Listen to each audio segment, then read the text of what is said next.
Chapter 4205, A Glimmer of Hope. Island Master Chi wanted to say something, but upon thinking that it was very likely that he would not have a good few days left, he swallowed the words that were on the tip of his tongue and left with a warning glare at Chu Feng. Chu Feng felt goosebumps from being stared at, and for some reason he felt a little guilty. This feeling was as if he had stolen someone's things. Xiao Yu did not notice Island Master Chi's gaze. Her voice trembled as she said, "Say, do you think that trash Yun Chujio will really die? Of course junior sister Yun will not die. She has a stomach full of evil. Even if she encounters something terrifying, she will be able to turn the situation around. Who knows who will be the scapegoat?" Chu Feng said with certainty. Xiao Yu glanced at him, clearly not believing his words. Although that trash had a lot of bad ideas, the things below must be very terrifying.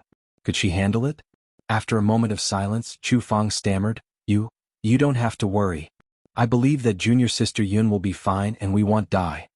Xiao Yu was not as optimistic as he was. She gave a faint man did not say anything. Although the people trapped in the ghost city wanted time to pass more slowly, 2 days passed very quickly. The temporary protective array began to crack, and everyone desperately used all sorts of things to seal the crack. The roof of the ghost city of Taotai had also collapsed by more than half. Fortunately, Chu Feng and the others were temporarily safe. Another 2 days passed, and the temporary protective array was already riddled with holes and was on the verge of collapse.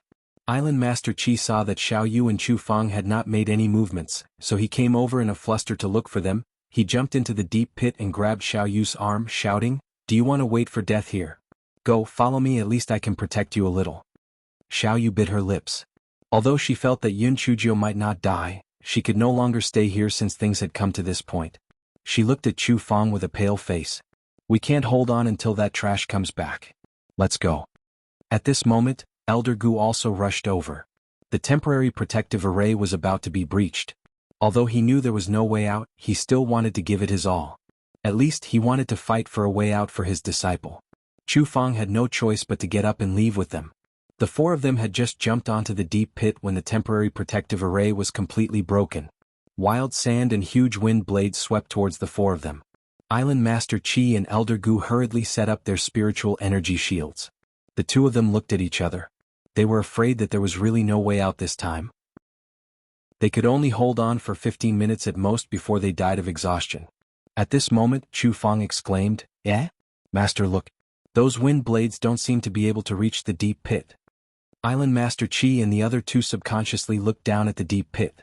They saw that those wind blades could only affect the top of the deep pit at most. Other than some sand, there were no wind blades at all. Island Master Chi and Elder Gu looked at each other and revealed a pleasantly surprised expression. They said to Chu Feng and Xiao Yu, "Go down and hide first. We will inform the others." Xiao Yu and Chu Feng didn't try to be brave. Even in Ghost City, everyone's spiritual power would be suppressed. Island Master Chi and Elder Gus's spiritual power reserves were much stronger than theirs, so they would be a burden if they followed them. Soon many people jumped to the bottom of the deep pit. This was also thanks to the fact that the Taotai Ghost City was in the center of the temporary protective array. When Island Master Chi and Elder Gu went out to shout, most people heard them. Everyone escaped from death. Many people hugged each other and wept. They thought they were dead for sure, but they didn't expect that there was a slim chance of survival in the end. Chapter 4206. Trapped in a deep pit. After a while, everyone calmed down a little and began to discuss. "I didn't expect that the wind blades wouldn't be able to blow into the deep pit. If I had known earlier, we would have dug our way out." "Forget it. The bottom of this ghost city isn't full of sand, so we can dig a hole. But the outside is full of sand and the sand is flowing. How did you dig such a deep hole?" "That's right. The wind blades in this deep pit can't blow in. Who knows if this is the situation in the desert outside?" Manager Sun didn't participate in their discussion. Instead, he roughly counted the number of people. Although the time just now was very short, there were still some casualties. Fortunately, most of the casualties were wandering cultivators. Island Master Chi and the others didn't suffer any injuries. Because the space at the bottom of the pit was limited, people were close to each other and some people could only stand sideways. Manager Sun coughed twice and said, "Everyone, our top priority now is to expand the area of this deep pit. This way it will be more convenient for everyone." Everyone felt that what he said made sense, so they immediately worked together to expand the deep pit. Chu Feng mumbled to Xiao Yu, "See? Those people were still blaming junior sister Yun. If it wasn't for junior sister Yun insisting on digging this deep pit to look for the array disc, they would have died a long time ago. When some people heard Chu Fang's words, their faces revealed some unnaturalness. They wanted to retort that if it wasn't for Yun Chujio the protective array wouldn't have been broken, but when they remembered that the protective array was also discovered by Yun Chujio, they held back their words. Since they were already dead, what was the point of saying all this? After expanding the deep pit a little, they sat down on the ground. Although their lives weren't in danger for the time being, the water shortage was serious now. Sooner or later, they would die of thirst if they weren't cut to death by the wind blades. Another 3 days passed and their condition worsened. Firstly, they were short of water. Secondly, although the wind blades couldn't reach the bottom, the sand kept blowing down, making them unable to open their eyes. Fortunately, these people were all cultivators, and their willpower was much stronger than ordinary people. Otherwise they would have collapsed long ago. Chu Fang called Xiaoyu to a corner and passed her a spirit fruit under the cover of his sleeve. This was given to me by junior sister Yun previously. Eat it. Xiaoyu subconsciously swallowed her saliva. Although their master-disciple water spirit root was a little stronger than the others, it only guaranteed that they would not die of thirst. This spirit fruit was too attractive to her. However, she had always been proud and wouldn't accept it, so she said with a cold face, "I'm not thirsty. You can eat it yourself." Chu Fang forcefully stuffed the spirit fruit into Xiaoyu's hand. "Just take it as compensation for the slash I gave you previously. Don't worry, I still have a few more here." Xiaoyu looked at Chu Fang's cracked and bleeding lips, as well as his clearly guilty gaze, and her heart inexplicably trembled. She wasn't stupid, so she naturally understood that Chu Fang was lying. He only had this one spirit fruit in his hand. Now that a great disaster was approaching, other than Master's usual love for her, those senior and junior brothers who had been circling around her before were all minding their own business, not to mention Tower Master Luochen, who did not even look at her.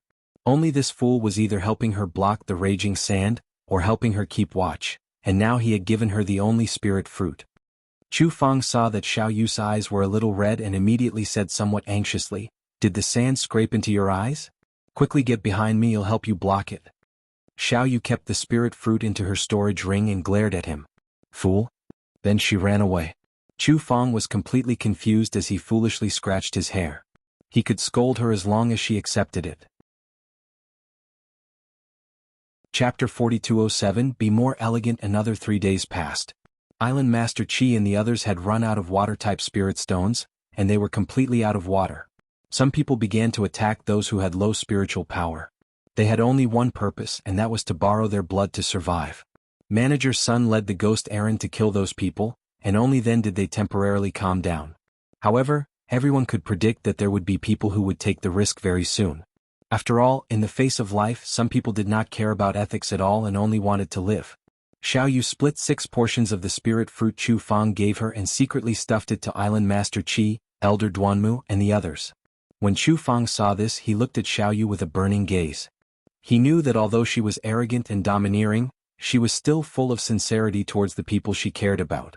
When Island Master Qi saw Chu Fang's gaze, he curled his lips in disdain. However, he was not in the mood to teach Chu Fang a lesson in the current situation, so he pretended not to see anything. The people of Flying Flower Island all had water spirit roots. Although there was very little water spirit energy in the Desert of Death, they could still barely maintain their lives. However, they were powerless against the others. It was a sin to have a treasure.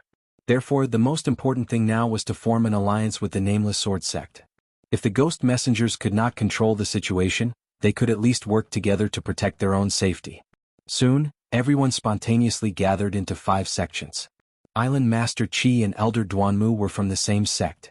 Manager Sun and the ghost messengers were from the same sect. They obviously had a backup plan. Although their lips were dry and cracked, they did not seem to be in danger.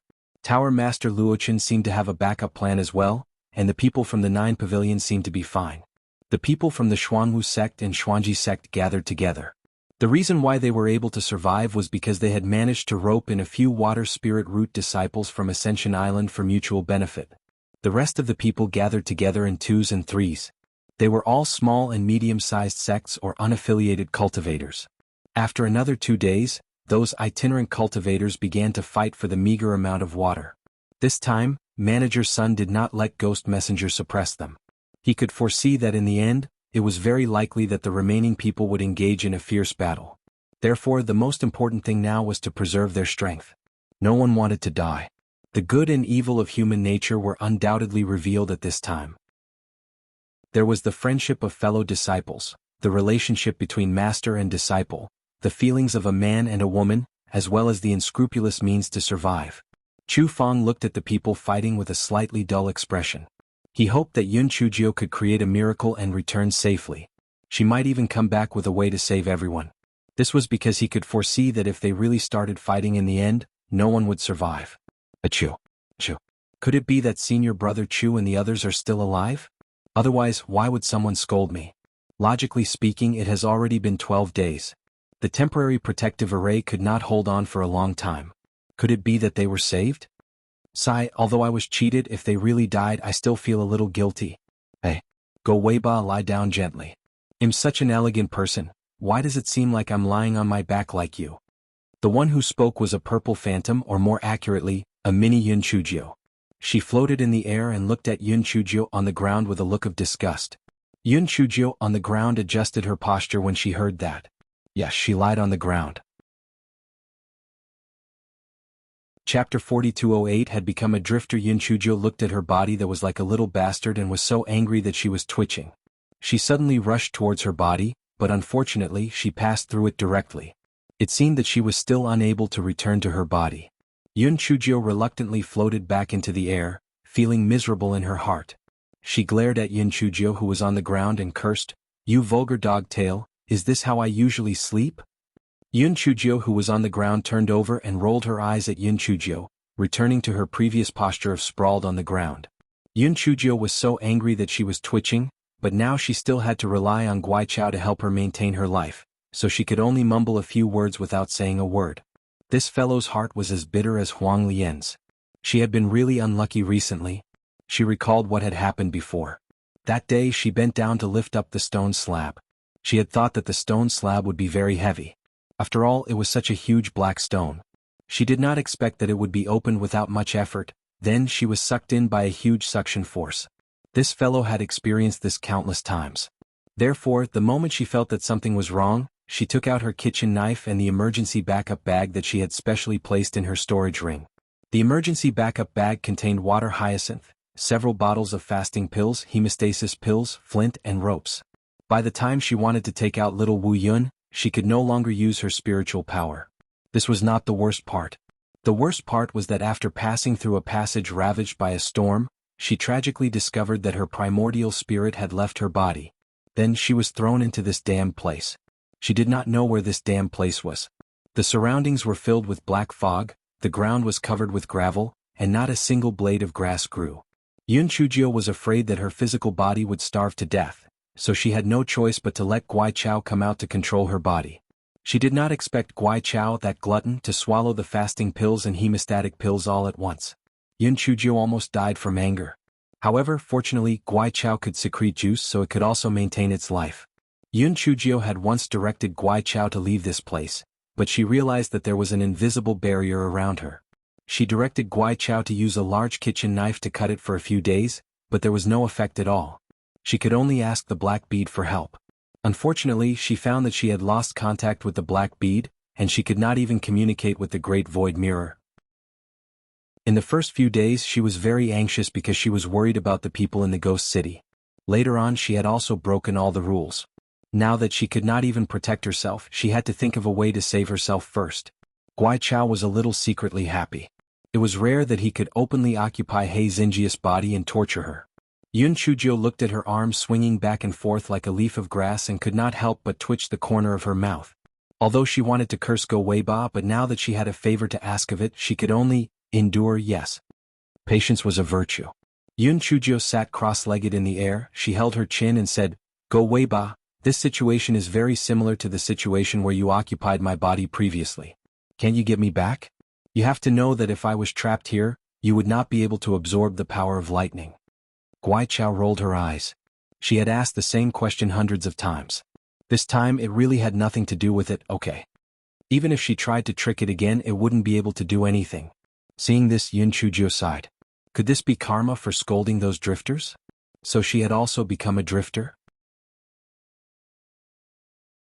Chapter 4209, Ever-changing after the Guai Chao took over Yun Chujia's body, although it could move freely, it could not speak and could not use its spiritual power. Of course there was no spiritual power here at all. Moreover, after a few days of showing off, the Guai Chao felt that Yun Chujia's body was only so. It was not as good as its original body. When it swung its arm, it was not as elegant and beautiful as its leaves. It was extremely ugly. Moreover, being a human was really troublesome. When it reached a point it would feel sleepy. Even if it did not want to sleep, it had to sleep. It was simply a waste of its life. Guai Chao grumbled as it fell into a deep sleep. If Yun Chujia knew what this fellow was thinking, she would definitely be furious. How would it dare to look down on her? Shameless. Guai Chao had fallen asleep, but He Xinjiu as a drifter, did not feel sleepy at all. It was also because this fellow had always been ambitious and was good at entertaining itself. If it was an ordinary person they would have long collapsed. This fellow fell asleep after seeing strange things. First, he tried to burrow into his own body. After failing several times, he began to float around in the limited space. This fellow silently made up his mind.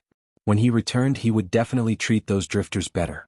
It turned out that being a drifter wasn't easy either. This feeling of not being able to step on solid ground was truly terrible. Thinking of the drifter, this fellow recalled that the drifter could transform into all sorts of shapes and could even transform into a treasured sword. Could she do it? Thus she started to struggle. She didn't even think about it. You are a primordial spirit, while the drifter is filled with killing intent. How could it be the same? She continued to struggle until Guai Chao woke up, but she didn't make any progress. Instead, she made Guai Chao laugh so hard that she shook her arms. Yun Chujio snorted coldly.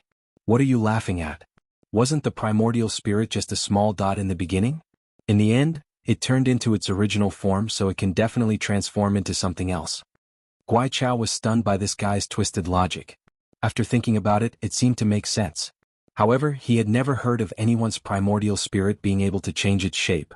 Not to mention turning into a sword, even changing one's appearance was impossible. Yun Chujio no longer paid attention to Guai Chao. She felt that her idea was feasible. To put it bluntly, primordial spirits were interwoven divine senses. This was not much different from the essence of the drifter. Therefore, since the drifter could do it, she should be able to do it too. If she wanted to change her shape, she had to separate her primordial spirit first before reassembling it. Thus, Guai Chao could only watch as He Xinjia's arm was broken, her legs were broken, and her head fell off. Guai Chao was so frightened that it trembled. Was the little girl's primordial spirit about to be destroyed? It did not matter if she died, but wouldn't it be trapped here forever? Just as Guai Chao was feeling uneasy, the arms, legs, and other parts gathered together again. However, the arms and legs were placed in the opposite positions. He Xinjiu was rolling in the air happily. It worked. Her idea could be completely realized. Moreover, perhaps it was because her primordial spirit was separated from her body, but she did not feel any pain when separating her primordial spirit. It was simply wonderful. After the guy was happy, he continued to disassemble his primordial spirit. This time he disassembled it even more carefully. Guai Chao could only see many purple light spots. A moment later, Guai Chao looked at the oi grass floating in the air with a dumbfounded expression. Fuck, wasn't this what it looked like? Go Weiba, how is it? Does it look like it? Yun Chujio shook the leaves of the grass and said proudly. Guai Chao looked at herself in the air and was extremely shocked. She actually did it? How was this possible?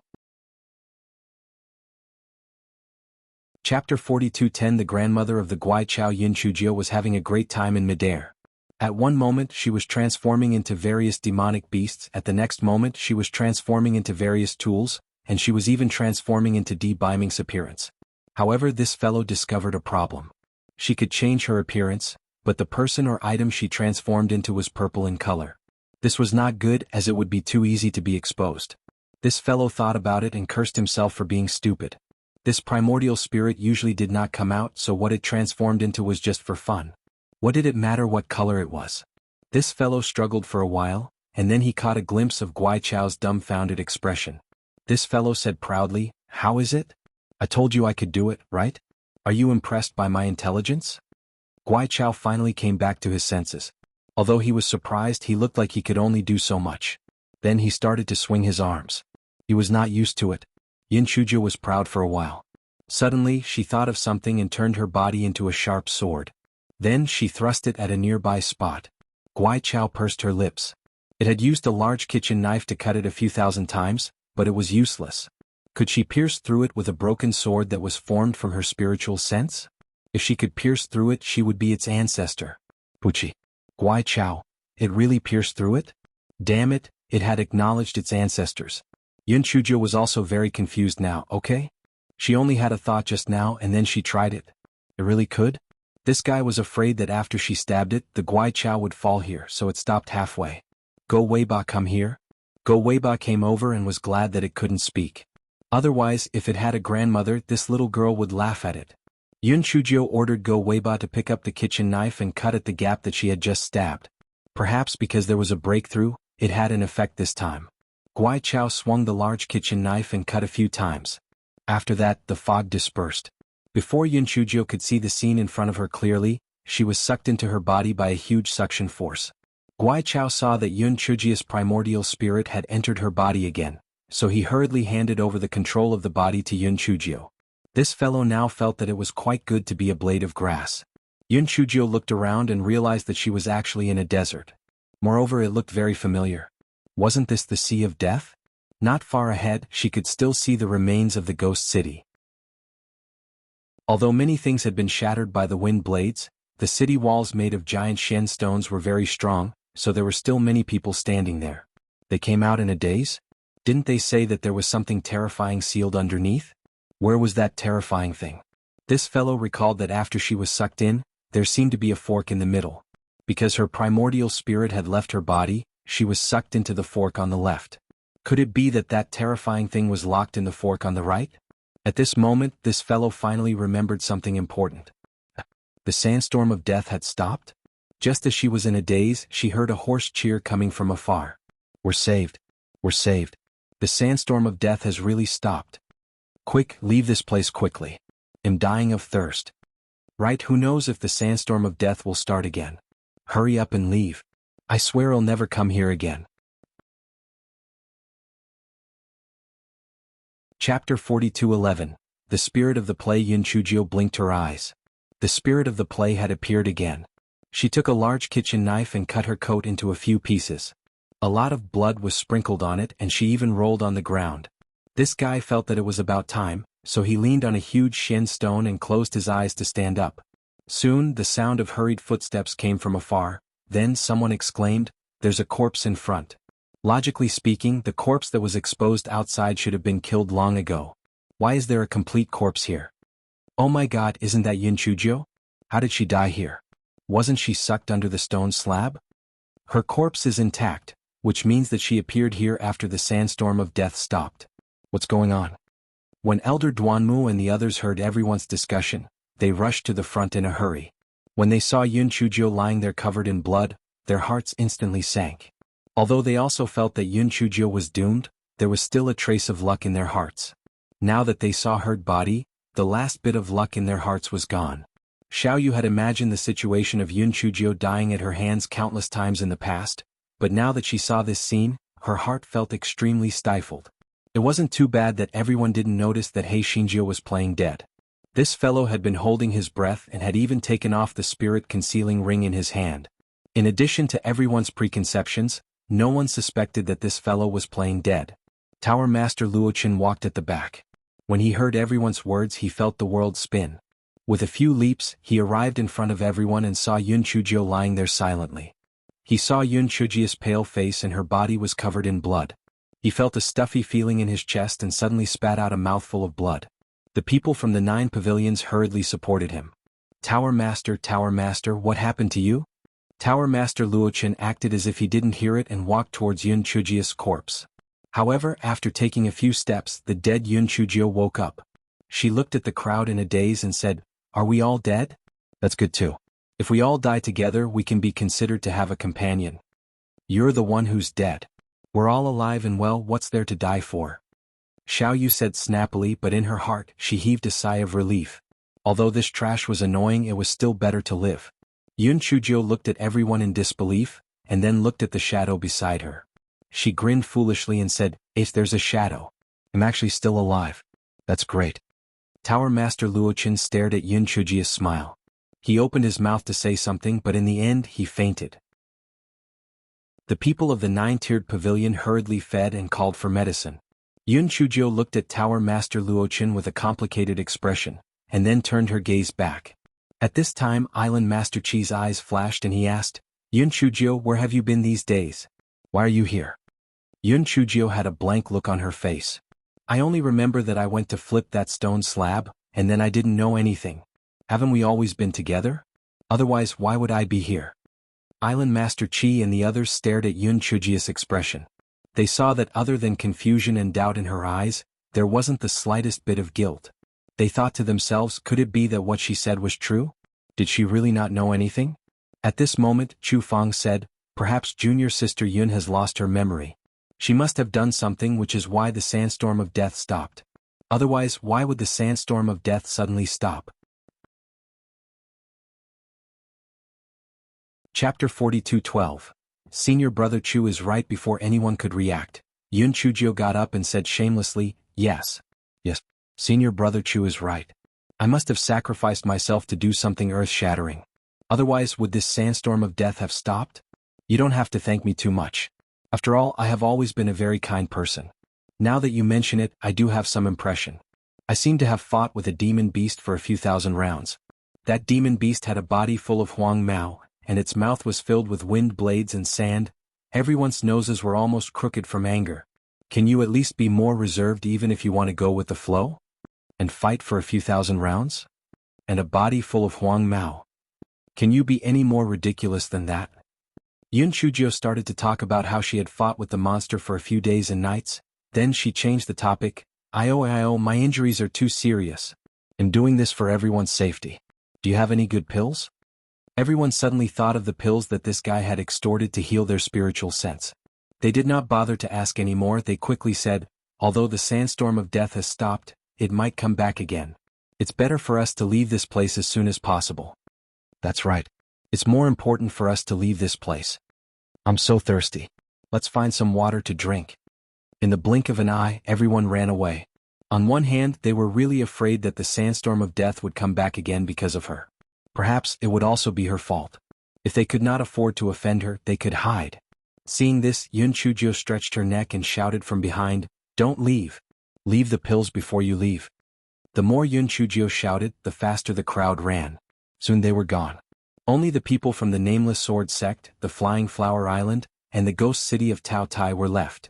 The people from the nine-layered pavilion also used a soft cushion to carry Tower Master Luochen away. They must have gone to find a place to treat him. Elder Duanmu looked speechlessly at Hei Xinjiu, who had her hands on her hips and wanted elixirs. Didn't she say that she was seriously injured? This lively appearance was even more energetic than them. A glimmer flashed in Manager Sun's eyes. He was about to open his mouth to speak when he heard Yun Chujio exclaim, My head hurts. I can't take it anymore. I'm going to faint. Little Moon, quickly come and help me up. Although Xiaoyu knew that this fellow was most likely putting on an act again, she still walked forward to help her up. Island Master Chi was furious when he saw this. He snorted coldly, Let's leave this place quickly. We'll talk about it after we leave the desert. Manager Sun saw that Yun Chujio had fainted, so he could only swallow his words. Anyway, they would only need 4 hours to leave the Death Sand Sea. It wouldn't be too late to talk about it then. Thus, everyone quickly jumped out of the Death Sand Sea. Hei Xinjiu saw that Manager Sun had given up on asking, so she slightly heaved a sigh of relief. She whispered to Xiaoyu, that Manager Sun must want to ask me for a 6-star Dark Spirit Stone. Go and tell your master to speak up for me later. After the matter is done, I'll give him 50 yuan to play with. Xiaoyu was speechless, but she still found an opportunity to tell Island Master Chi about the matter. Only then did Island Master Chi remember that when the main body of the disc array broke, Yun Chujio had put away the main body of the disc array, the array leaf, and the remaining 6-star Dark Spirit Stones. No wonder Manager Sun looked like he wanted to say something but hesitated. He agreed without much hesitation. 56-star Dark Spirit Stones was a huge sum of money. He had been cheated out of hundreds of millions of Spirit Stones previously, so it was just enough to make up for it.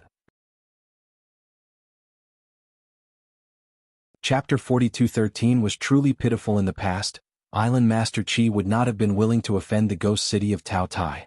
However, now that the ghost city had been destroyed, it would be very difficult for the ghost city of Tao Tai to become successful again. Therefore Island Master Qi did not care whether he offended them or not. Although 50 yuan was a little less, that wretched girl was full of evil intentions. It was better not to bargain with her. Otherwise she might get even less. Yun Chuzhou saw that Island Master Qi had agreed, then she went up to Elder Duanmu and the other two and said, "The 6-star dark spirit stones I got previously, aside from the 50 yuan I gave to the Flying Flower Island, I'm willing to give the rest to the sect. In a while I'll ask you three to help me deal with them." Elder Duanmu and the other two naturally agreed without hesitation. It was better to keep the benefits to themselves. Moreover, the formations I was discovered by the little girl. Why should she give it to the ghost city of Tao Tai? When they arrived at the edge of the Death Sand Sea, they found that many people had gathered there. There were also quite a number of people from the Nameless Sword sect. It turned out that after the people from the 6 great sects received the news, they had already gathered for a period of time. However, they didn't find any effective rescue measures, so they could only wait here. After some small talk, Manager Sun walked up to Yun Chuzhou and said, "Miss Yun, after the formation disk's main body broke, you took away the formation disk's main body, the formation leaf, and the remaining 6-star dark spirit stones. Shouldn't you return them to our Tao Tai's ghost city?" Yun Chuzhou didn't say anything. Island Master Qi said coldly, "Manager Sun, many people lost their lives because of the participation in the Tao Tai ghost city. If it wasn't for Yun Chuzhou, we would have all died in there. Your Tao Tai ghost city has a responsibility that can't be shirked. Now that everyone has escaped safely, your Tao Tai ghost city should thank Yun Chuzhou properly. So those dark spirit stones should be her reward. Moreover, the formations I was originally discovered by Yun Chuzhou. Those dark spirit stones should belong to her." Elder Gu echoed, "That's right. If it wasn't for the little girl who risked her life, we would have died long ago. Therefore those dark spirit stones should belong to her." Manager Sun wasn't a fool. With just one look, he could tell that the Nameless Sword sect and the Flying Flower Island had clearly reached a consensus that those 6-star dark spirit stones wouldn't be coming back. In the ghost city they had the final say. However, now that they were outside, how could they, the ghost city of Tao Tai, be a match for the two sects? They only had to grit their teeth and squeeze out a smile. "Both of you are right. I was muddle-headed. The 6-star dark spirit stones should have been given to Miss Yun." Yun Chuzhou shamelessly said something that she felt guilty about, but she did not have the slightest intention of taking out the dark spirit stones. Manager Sun was so angry that he almost died. After the matter was settled, everyone took their leave and prepared to leave on their flying spirit tools. Before they left, Yun Chuzhou lowered her voice and said to Manager Sun while everyone was not paying attention, "Manager Sun, I'm sorry. I had no choice. The dark spirit stones that I took were divided by Elder Duanmu and Island Master Qi, so they left me 3 pieces. Here, let's get to know each other. I'll give you one as a return of your favor. I had no choice. Please forgive me." Yun Chuzhou said and passed a dark spirit stone to Manager Sunday. Then she hopped away. Manager Sun had mixed feelings. He didn't doubt Yun Chuzhou's words at all. If it weren't for the benefits, Island Master Qi, Elder Duanmu, and the others wouldn't have stood up for that little girl, so that little girl was the scapegoat. How pitiful. Chapter 42:14. The awkward Xiaoyu. Yun Chuzhou caught a glimpse of Manager Sun's complicated expression and was delighted in her heart. This move was simply a stroke of genius. Through Manager Sun's mouth, if she pretended to offer it to the sect, the 6-star dark spirit stones in her hand could be saved for De Hua to eat. This time it wasn't too bad. She had earned a pile of 6-star dark spirit stones, which was probably enough for De Hua to eat for a long time. However, it was a pity that she didn't put away the giant dark spirit stones that were used to build the city wall. She had wanted to keep them, but when she thought about how unlucky she had been recently, it would be terrible if she were to move the city wall and draw out the sandstorm of death. Therefore she could only give up. Yun Chuzhou passed 50 dark spirit stones to Island Master Qi in front of Elder Duanmu and the others. Then she said, "Island Master Qi, I was blind in the past. You are truly a role model who is responsible and protective of your juniors. I will definitely correct my mistakes in the future. You are such an open-minded person. You won't hold a grudge against a little girl like me, right?" Island Master Qi looked at the 56-star dark spirit stones in his storage ring. He was in an extremely good mood. It was rare for him to smile at Yun Chuzhou. Let bygones be bygones. Take care of yourself in the future. The corners of Elder Duanmu and the other two's eyes twitched, but they still exchanged a few pleasantries with Island Master Qi and prepared to leave. The voice transmission talisman in Chu Fang's hand was almost drenched in sweat. He hesitated for a long time, but he did not muster up the courage to give the voice transmission talisman to Xiao Yu. This separation was too difficult to meet. If he did not give the voice transmission talisman, wouldn't he lose contact with her in the future? However, it was as if his leg had been filled with lead, and he could not move no matter what he said. Yun Chujio saw that Chu Fang was not quite right, so she came over and asked, "Senior brother Chu, what's wrong?" Chu Fang's expression was a little unnatural as he said, "No, nothing. Junior sister Yun, we are leaving. Don't you have anything to say to her?" "Her? Who are you talking about?" Yun Chujio blinked her eyes and asked despite knowing the answer. Chu Fang's face instantly turned red, but he just could not say it out loud. When he saw that the flying spirit tool on the Flying Flower Island was about to take off, he was so anxious that he wanted to bang his head against the wall. Yun Chujio could not help but laugh. She pulled at Xiao Yu's neck and shouted, "Xiao Yu, come here. I have something good for you." Xiao Yu had been dawdling and did not get on the flying spirit tool. She had some faint anticipation in her heart, but when she saw that Chu Fang still did not make any movements, she could not help but feel a little angry. Now that she heard Yun Chujio's shout, although she immediately understood that Chu Fang had something to look for her for, she still impatiently said, "What good things can you have?" Even so, she still took a few steps forward. Yun Chujio said mischievously, "I don't have any good things to give you, but senior brother Chu has. Isn't that right, senior brother Chu?" Chu Fang's face turned even redder as he extended his trembling right hand in front of Xiao Yu. "Keep this. In the future, if you look for junior sister Yun in the future, I will help you pass the message." Yun Chujio almost burst out laughing. This senior brother Chu was usually a smart person, so why did he become so stupid now? If Xiao Yu wanted to contact her, she could just ask for her voice transmission talisman. Why did she need you to send the message? Xiao Yu's expression stiffened. When she saw the voice transmission talisman in Chu Fang's hand that was already drenched in sweat, her heart inexplicably trembled slightly. She reached out to take the voice transmission talisman in his hand and snorted coldly, "All right, if I look for this trash in the future, you have to help me bring the letter immediately. Otherwise the next time I see you, HMP." After saying that, Xiao Yu walked away with her head held high and her chest puffed out. It was just that. She took a detour along the way. Chapter 42:15 was a member of the sect Island Master Qi saw everything from afar. He glared fiercely at Xiao Yu and then at Chu Fang with a warning look. Even if he could not marry Tower Master Luochen, he had other plans for Xiao Yu's marriage. Although he intended to pass the position of Island Master to Xiao Yu in the future, she was a woman who could not be convinced by the masses, so he settled for the second best and decided to choose Xiao Yu's husband as the Island Master. In this way, Xiao Yu could only marry a disciple of the Flying Flower Island, that Chu Fang to the side. Chu Fang was startled by Island Master Qi's cold gaze, but he still stared at Xiao Yu's back in a daze. If they had not been trapped in the deep pit for so many days, perhaps the feelings between them would not have developed so strongly. Perhaps he would have forgotten about this matter when he returned to the Nameless Sword sect. However, the feelings that had gone through the test of death were exceptionally mellow. When he thought of separating like this, his heart felt like it was being cut by a knife. Yun Chujio looked speechlessly at the dazed and foolish Chu Fang.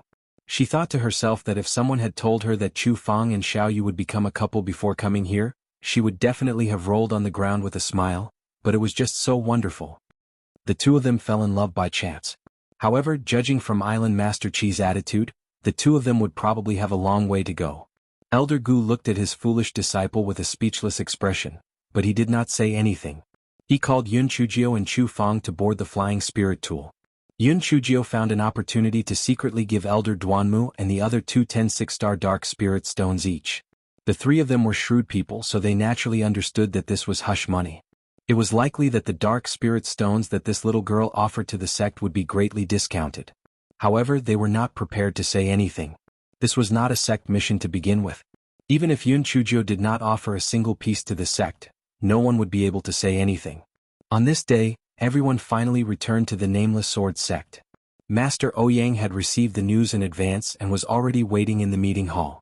Thus, Elder Duanmu and the other two went straight to the meeting hall and briefly explained the matter. Master Ouyang asked for some more details. Hey, Shinjio said with a selfless look, "Master Ouyang, I've received a total of 126-star dark spirit stones and given 50 to the Flying Flower Island. I have 70 left and am willing to offer them all to the sect." As soon as Yun Chujio said this, Master Ouyang almost stood up. Was it raining red? This iron rooster was actually going to pluck feathers? The others also had looks of disbelief on their faces. Who didn't know that this little girl was a money grubber? Now she was actually willing to offer so many 6-star dark spirit stones to the sect?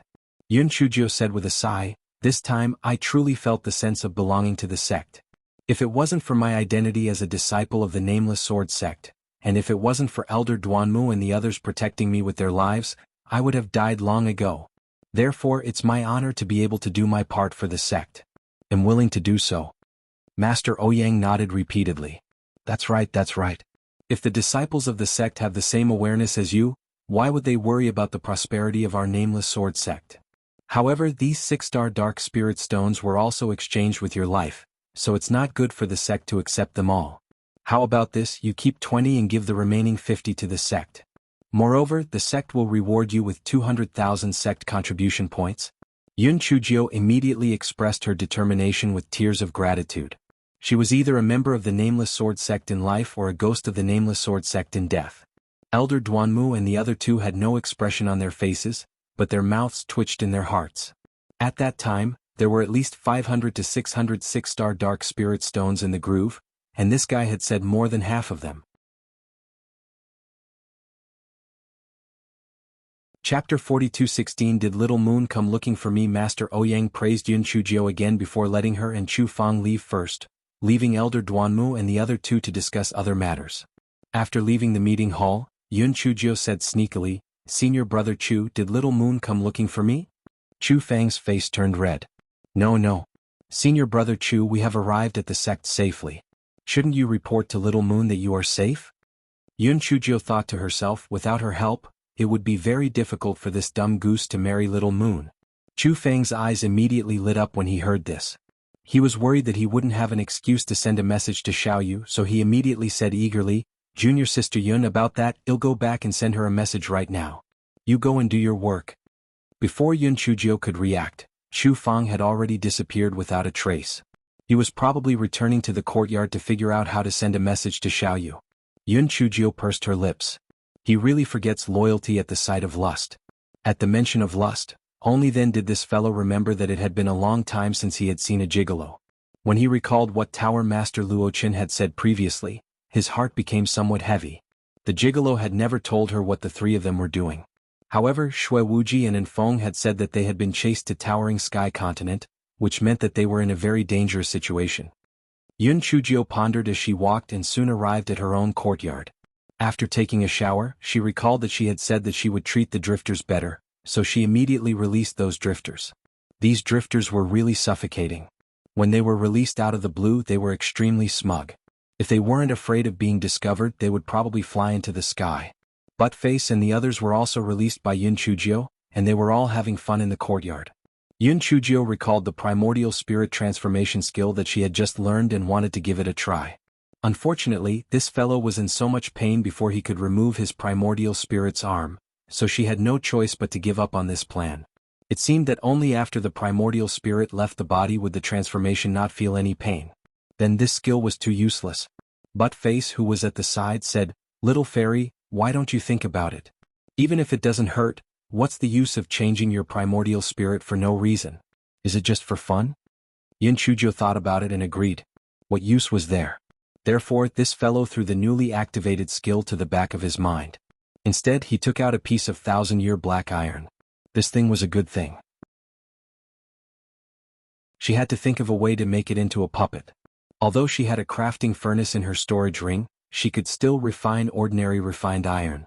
However, she was a little lacking when it came to refining 1,000-year black iron. Therefore, she ran over to Elder Duanmu the next day. Apart from the crafting furnace in the outer court, Elder Duanmu also had a crafting furnace in the backyard that was specially used to refine high-quality swords. Yun Chujio mysteriously took out a piece of 1,000-year black iron and said, "Elder Duanmu, you have divided this 1,000-year black iron into two. Half for you and half for Elder Dongfang."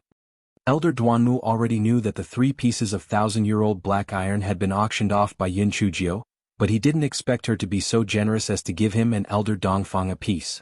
This little girl really knew how to cause trouble.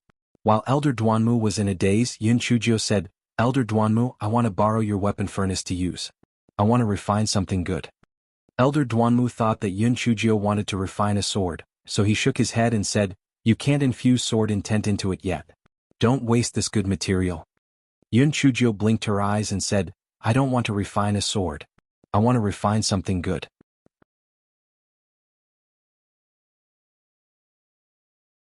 Chapter 42:17 Repairing the Big Black Pot. What do you want to refine? Elder Duanmu asked suspiciously. This little girl wasn't a weaponsmith and she didn't know how to infuse sword intent. What good things could she refine? Yun Chujio said mysteriously, "Just watch and see.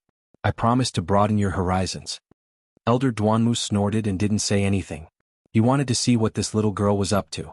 Yun Chujio began to get busy, and she even shamelessly ordered Elder Duanmu to help.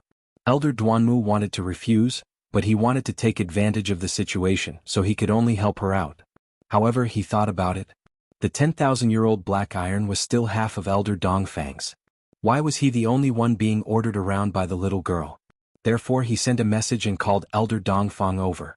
With the help of these two sword-forging masters, He Xinjia's puppet refinement went very smoothly. However, when Elder Duanmu and Elder Dongfang realized that this fellow was actually refining puppets, they almost died from anger. A material like the 1,000-year-old black iron was actually refined into a puppet that was as useless as chicken ribs. This was simply a reckless waste of God's gift. However, He Xinjio had already melted the entire piece of black iron.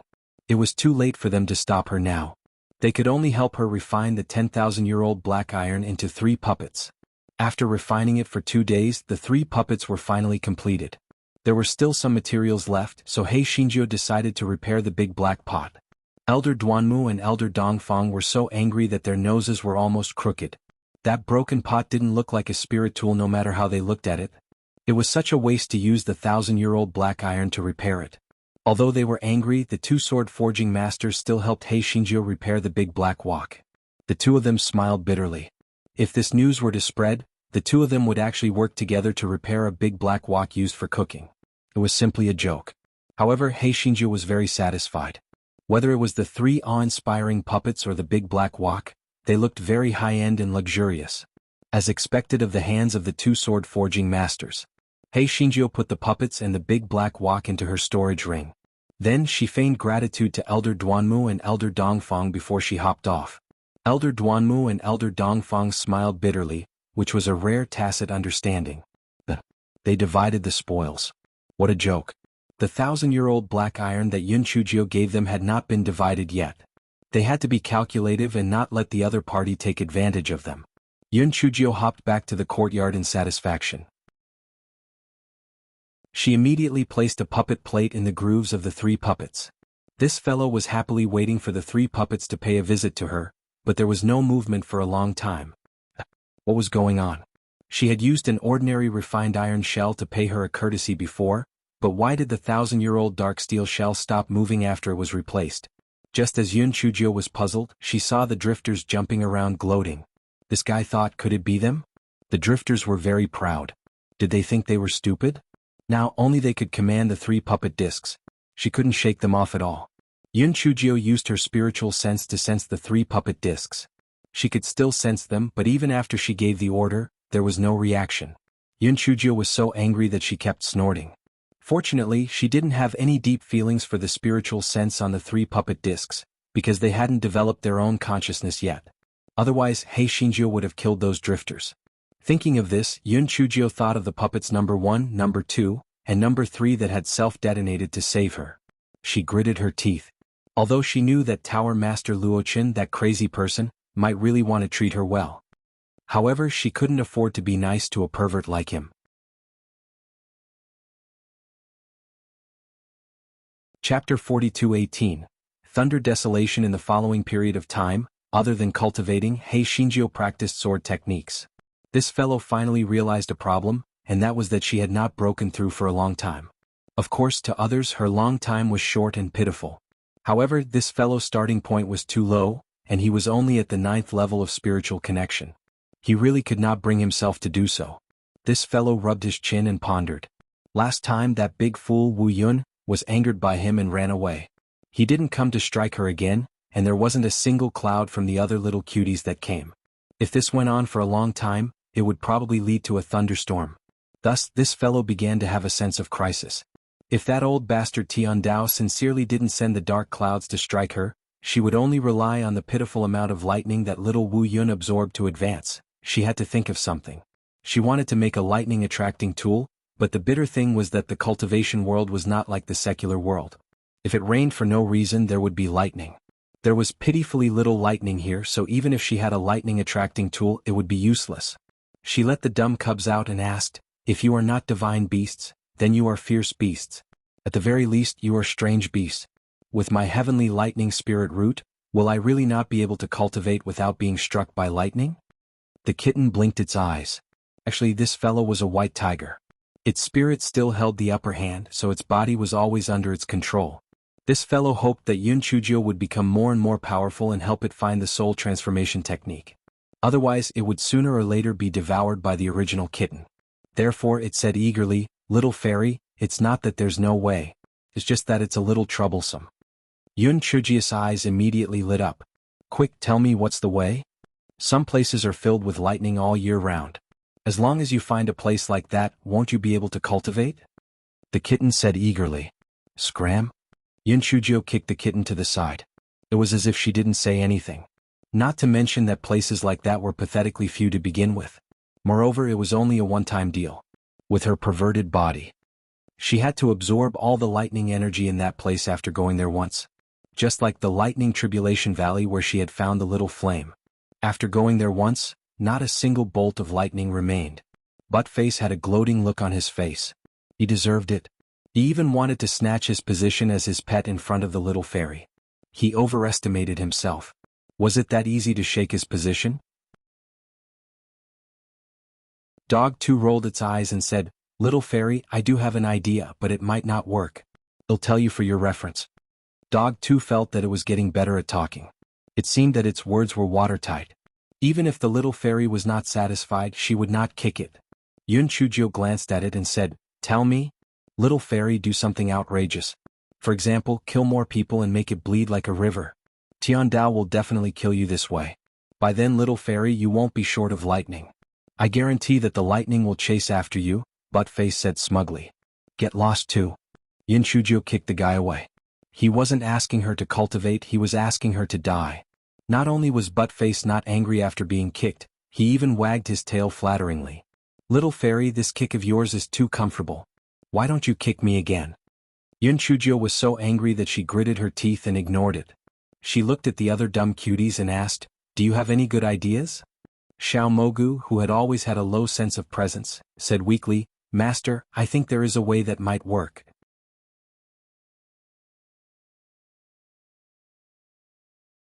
Chapter 42:19.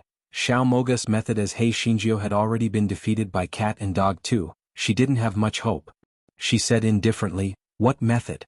Xiao Mogu said slowly, "Master, you may have heard of a saying in the secular world, that after thunder strikes, many mushrooms will emerge from the ground." Yun Chujio nodded. She had heard of it before, but this saying had not been confirmed. Perhaps it was just a coincidence.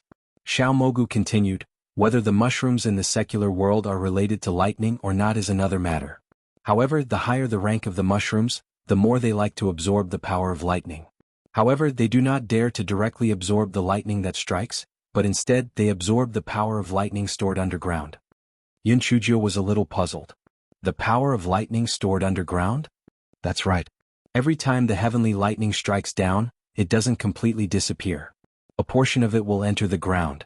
This is also the reason why lightning elements are occasionally found in the surrounding spiritual qi. However, there are only a small amount of residual power of lightning in ordinary places, so it can basically be ignored. However, in some dense forests, there are some special places that store more power of lightning, and in those places there are many high-level mushrooms, Xiao Mogu explained. Seeing that Xiao Mogu had stolen the limelight from him, Dog 2 immediately glared at him. "Since you know about this, why didn't you tell the little fairy earlier, you white-eyed mushroom? Tell me, what are you thinking?" Xiao Mogu said aggrievedly, "There were very few high-level mushrooms in those low-level continents before, so it's useless to tell you. Besides, I only awakened a part of the inheritance not long ago. Master, you don't blame me, right?" Yun Chujio kicked Buttface away, then she said to Xiao Mogu with a smile, "You don't have to pay attention to that idiot. Since you can hook up with mushrooms, can you help me find the habitat of those mushrooms? Xiao Mogu saw that Buttface was taken care of by Yun Chujio. She immediately said happily, there should be no problem within dozens of miles. It won't work if it's too far. However, as long as there are forests, you can basically find the habitat of mushrooms. Yun Chujio nodded her head in satisfaction. There were many forests in the northern continent. If she followed Xiao Mogu's words, she wouldn't have to worry too much in the future. It was simply wonderful. However, this fellow quickly frowned. On one hand, he was afraid of being chased by the Divine Devil Hall after he went out. Moreover, that crazy Lan Luochen also didn't stop. On the other hand, unless the sect disciples went out on a mission, or like the last time when an elder brought them out, they couldn't leave the sect at will. Even so, Yun Chujio still decided to think of a way to get out. If she was afraid, her spiritual power would probably be stuck at the 9th level of spiritual link forever.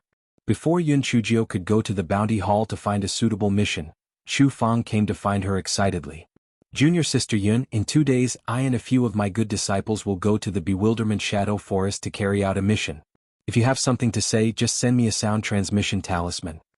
Yun Chujio saw that Chu Fang's expression could not hide his excitement and asked curiously, Senior Brother Chu, it's just a mission. Do you have to be so excited? Chu Fang's expression was a little unnatural as he said dryly, Yes. I'm just going out for a walk, that's why I'm a little happy. Yun Chujio curled her lips. Who was she lying to? Senior Brother Chu, if you don't tell me the truth, I won't care about what happens between you and Little Moon in the future.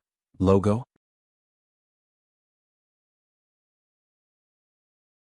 Chapter 42:20 Iron-Armored Blood Lizard. Hearing this, Chu Fang could only stutter. It's nothing.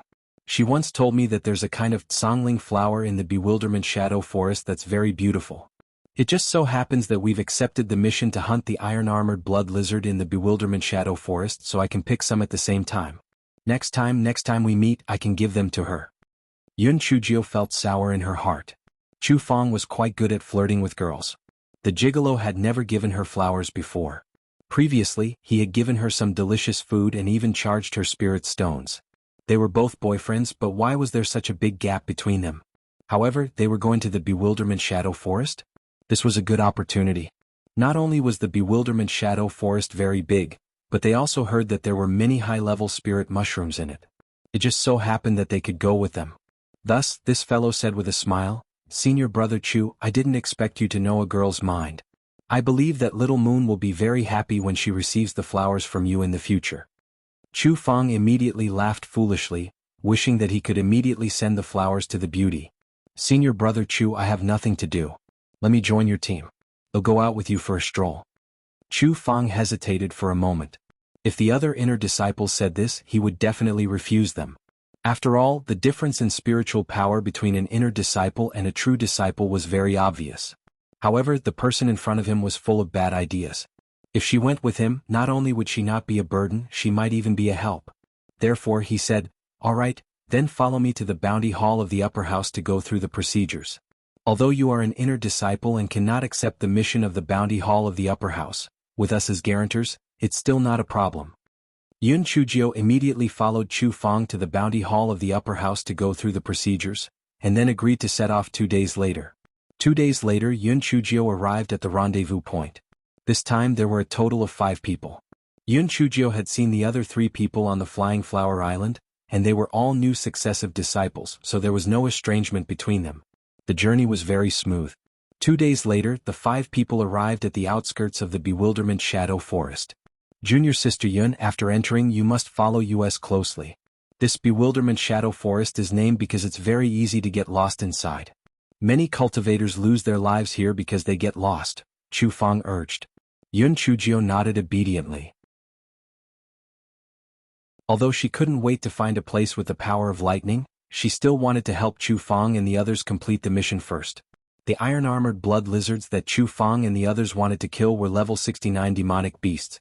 Their bodies were covered with a layer of blood-red armor, which was a very good supplementary material for forging swords. The iron-armored blood lizards were equivalent to a cultivator's 3rd to 4th layer of nirvana. Chu Fang and the others were all at the 2nd layer of nirvana. Although the difficulty wasn't small, as long as the 4 of them cooperated properly, there was still a good chance of successfully killing them. The reason why they accepted this difficult mission was to gain some experience. If the difficulty of the mission was too low, it would be meaningless whether they accepted it or not. Moreover, even if they could not beat it, they still had the confidence to escape and their lives would not be in danger. After searching for a while, Chu Feng pointed to the distance and said in a low voice, "Do you see that place? There is a large patch of bell grass there, which means that the iron-armored blood lizard's nest is nearby. However, the bell grass is very annoying. As long as someone comes close, it will make a sound. I'm afraid that we won't be able to detect the iron-armored blood lizards in the nest in advance."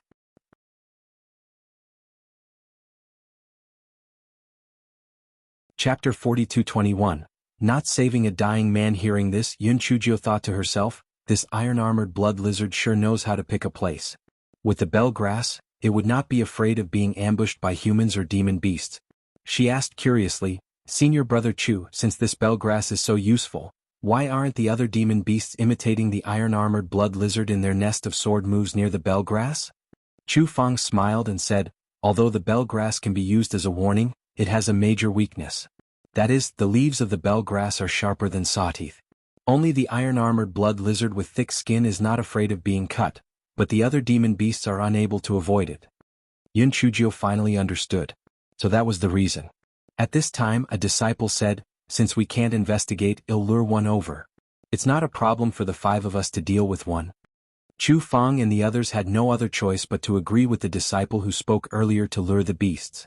After the disciple left, Yun Chujio soon heard the bell grass make a ding-dong sound, followed by several angry roars.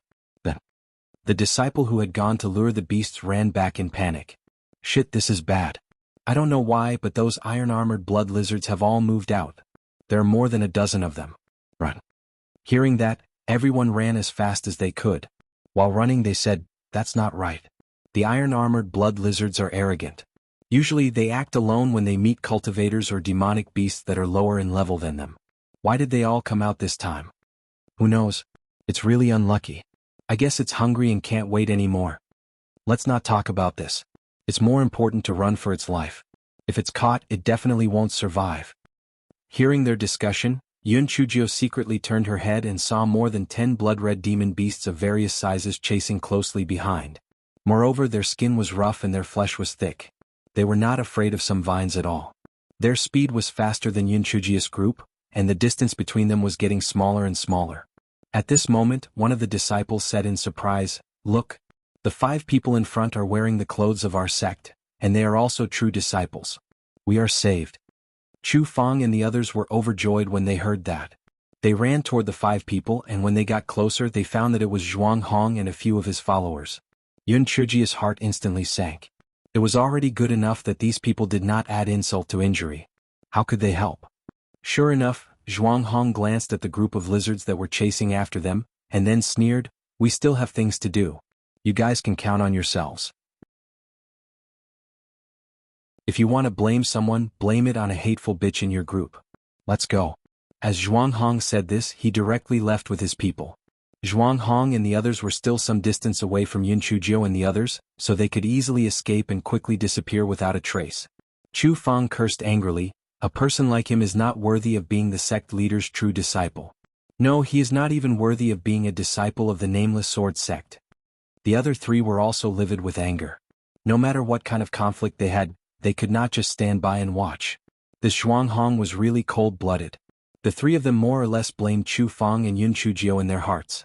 If Chu Feng had not insisted on bringing Yun Chujio, Zhuang Hong would not have left her in the lurch. However, there was no point in talking about it now. Escaping was more important. The iron-armored blood lizards were not only tough but also good at climbing trees. Otherwise they could have temporarily climbed up the trees to hide.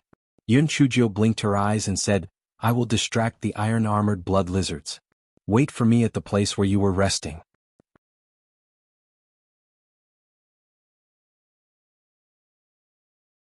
Chapter 42:22. Giant mushrooms. Before Chu Feng and the others could react, they saw Yun Chujio running back towards the iron-armored blood lizards. Chu Feng wanted to chase after her, but when he thought of Yun Chujio's past actions, he felt that she cherished her life the most and would not do anything that would sacrifice herself for others. Since she had done so, there should be a way to save her life. Since that was the case, it would be a burden if they followed her. Thus he said to the other 3, "Let's go. Well, do as junior sister Yun said." Well, wait for her at the resting place. The three of them wished for nothing more. Although they would not leave her to die, who would want to live? Besides, this was Yun Chujia's idea. It was not forced by them, so they could not be blamed. Thus, the three of them followed Chu Feng and quickly disappeared. When Yun Chujio was about to reach the iron-armored blood lizards, she suddenly turned around and ran in another direction. While running, she was still mumbling, "A bunch of ugly monsters. It's not your fault that you're ugly, but it's your fault for forming a group to scare people. What are you shouting for? If you have the ability, come and chase me. You trash can't catch me at all." The iron-armored blood lizards were infuriated by the scolding. They immediately roared and chased after Yun Chujio.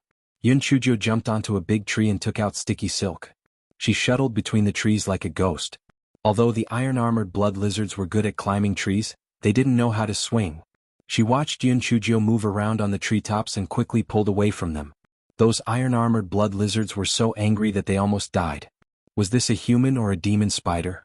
Why was it still spinning silk?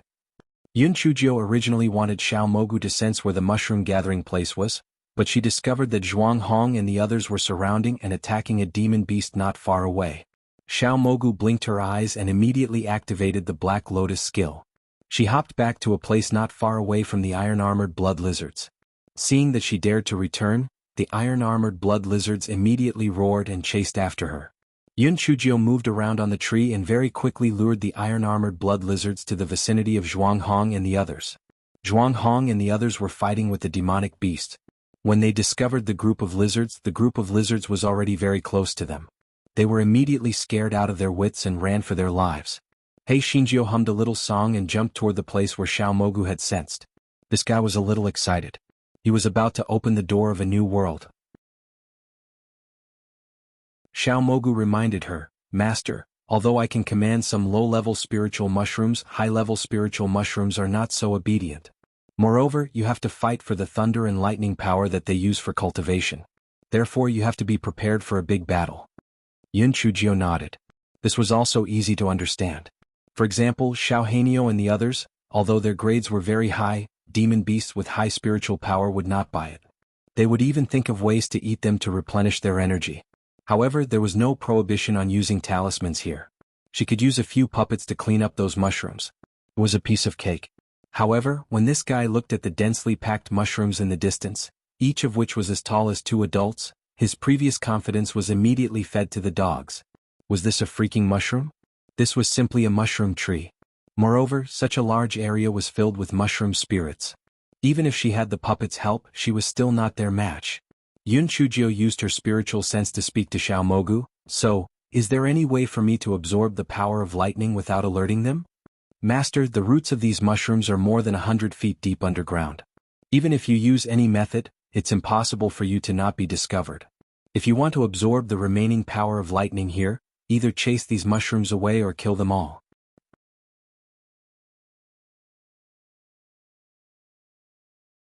Chapter 42-23.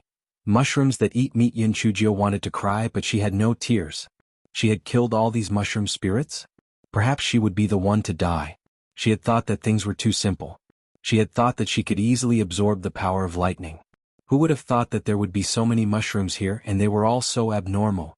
However, since she had come, she could not return empty-handed, right? Yengua pluck feathers was her way of doing things. It was absolutely impossible to return empty-handed. Xiao Mogu rolled her eyes and asked, "Xiao Mogu, what do they usually eat?" "Demon beasts. They could move, but the farther they were from their birthplace, the weaker their spiritual power would be. In addition, the demon beasts were very wary of them, so they probably could not eat their fill.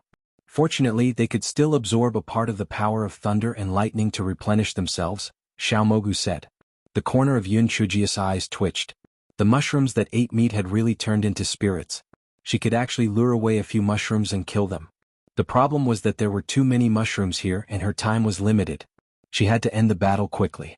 Yun Chujio blinked her eyes and decided to use her best trick. This guy secretly let out Wu Yun and gave a few instructions, and then Wu Yun floated away. After a moment, Yun Chujio put away the spirit-concealing ring on her hand and swaggered to the vicinity of the mushrooms. "Oh my god! Are these mushrooms?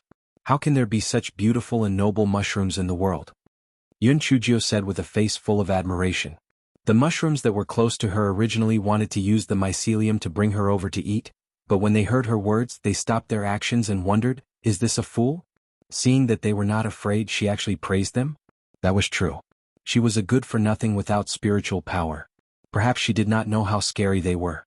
It was not bad to tease her. After all, there were too few interesting things in the misty forest. Seeing that the mushrooms did not move, Yun Chujio was slightly relieved. As long as they were willing to listen to her, she did not believe that she could not fool them. The guy continued, "You are all high-level spiritual mushrooms, right? I really envy you guys for being able to cultivate. I'm just a trash who can't cultivate. I was thrown here by my family and left to fend for myself. Fortunately, I can still run fast. Otherwise, I would have been eaten by the demon beast." When the mushrooms heard Yun Chujio's words, they immediately felt a sense of superiority. They were indeed much stronger than this pitiful worm. In this bewilderment shadow forest, no matter how high level the demon beasts were, they would not dare to provoke them. "Can I discuss with you guys? I don't have 2 tails of meat on me. It's not even enough for you guys to stuff your teeth in. However, although I don't have spiritual power, I can run fast. Therefore it's the best choice to be the bait. As long as you guys don't kill me, I can lure the demon beasts into your encirclement. Then you guys can easily hunt them, okay?" Yun Chujio said pitifully. The mushrooms felt that it was feasible. Because of their reputation, the demon beasts hid far away so they couldn't eat their fill. However, if they had this little girl as bait, they would be able to set up an ambush and not worry about not having any meat to eat. Therefore, a large mushroom that was close to Yun Chujio stretched out a mycelium and shook, indicating that it agreed with Yun Chujio's idea. Yun Chujio looked at the mycelium that was as thick as an arm and her heart trembled. Damn, if they really fought, she really wouldn't be able to gain any advantage. Fortunately, she had a brain, so a brain was a good thing. Since you all agreed, let's go. Well, set up an ambush first and then I'll go and capture the demon beast.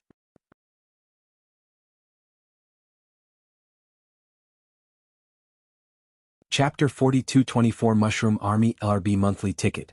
Perhaps because they did not trust Yun Chujio very much, only about 1/3 of the mushrooms followed Yun Chujio to set up an ambush. Yun Chujio's eyes flashed. She wanted to let them taste some sweetness first, and then she would naturally send out all of them. These hungry ghosts could not resist the temptation of meat. Yun Chujio deliberately brought the mushrooms further away. The mushrooms quickly burrowed into the ground and waited for Yun Chujio to bring their prey in. They were not afraid that Yun Chujio would secretly slip away because a person without spiritual power would quickly lose his life in this misty forest without their protection. After Yun Chujio walked for a distance, she let the Guai Chao emit its scent. Of course, the scent was very faint as long as it attracted a few nearby demon beasts. Soon, a few nearby demon beasts were attracted by the scent. Yun Chujio quickly let the Guai Chao stop emitting the scent and then ran wildly in the direction of the mushroom ambush circle. When those mushrooms saw the few demon beasts following behind Yun Chujio, they were almost going crazy with joy. Finally they saw meat. They had been hungry for a long time. These damn demon beasts were becoming more and more shrewd and rarely fell for their tricks. They didn't expect that this bait would be so useful. By the time the demon beasts came to their senses, it was already too late. The mycelium of those mushrooms was not only strong, but it could also secrete toxins. Soon, only some hair was left on the ground and even the bones were absorbed by those mushrooms. They had tasted the sweetness and the remaining mushrooms would not do it anymore.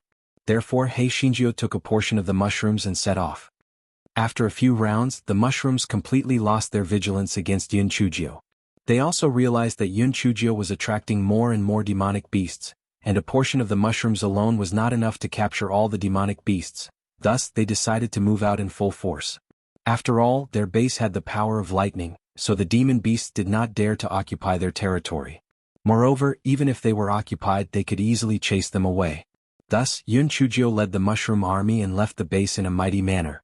What the mushrooms did not know was that after they left, a small Wu Yun sneakily arrived at their base and began to absorb the power of lightning underground. The lightning energy that the little Wu Yun could contain was limited. Soon it was full. Then it chased after Yun Chujio. On the other side, Yun Chujio brought the mushrooms further and further away. The explanation she gave was that the nearby demonic beasts had almost been eaten by them, so they could only go further away. The mushrooms didn't suspect anything. They wanted to have a big meal, so they followed Hei Shinjio for a long distance. Hei Shinjio saw that the distance was close, so she said with a smile, "You guys wait here. They'll lure more demonic beasts over. The mushrooms did not suspect him. They retreated into the ground and waited for Yun Chujio to lure the demonic beasts over. Sure enough, after a while, the roars of demonic beasts came from afar. The mushrooms were very excited. They could finally have a good meal. Soon, the mushrooms saw Yun Chujio running over with a bunch of demonic beasts. When the demonic beasts entered the circle of the mushrooms, Hei Shinjio secretly sneaked out of the circle. The mushrooms were already used to this.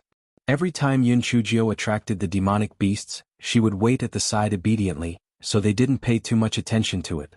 Moreover, Yun Chujio attracted a lot of demonic beasts this time, and their spiritual power was greatly reduced because they were far away from the base, so the battle situation was very anxious. Yun Chujio's eyes flashed. A group of idiots. The young miss was going to absorb the power of lightning now. You guys have fun.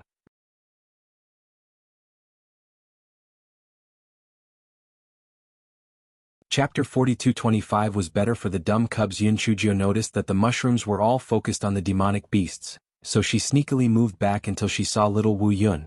Only then did she stop. Little Wu Yun intimately nudged Yun Chujio.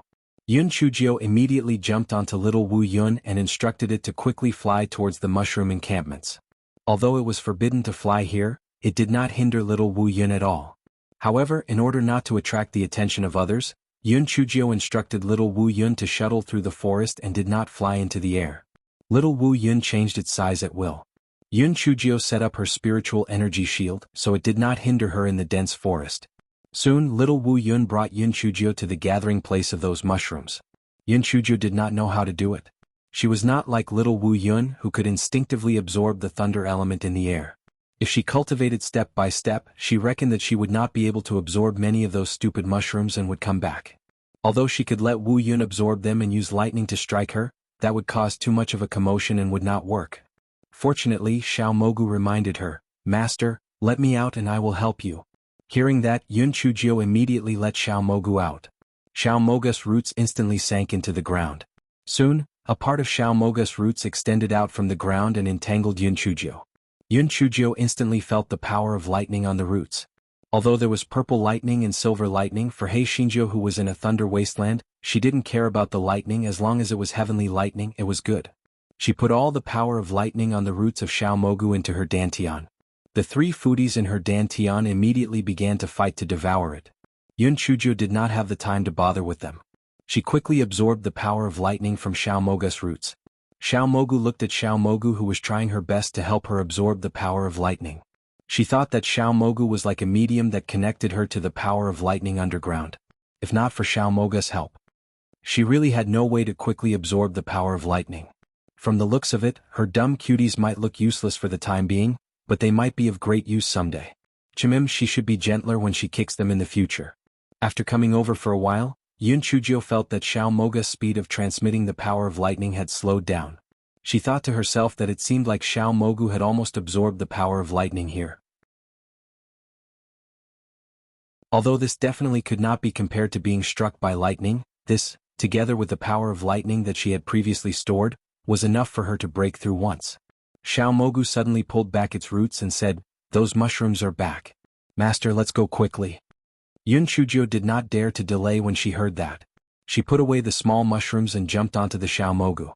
As soon as she sat on the Xiao Mogu, she saw the mushrooms stagger back.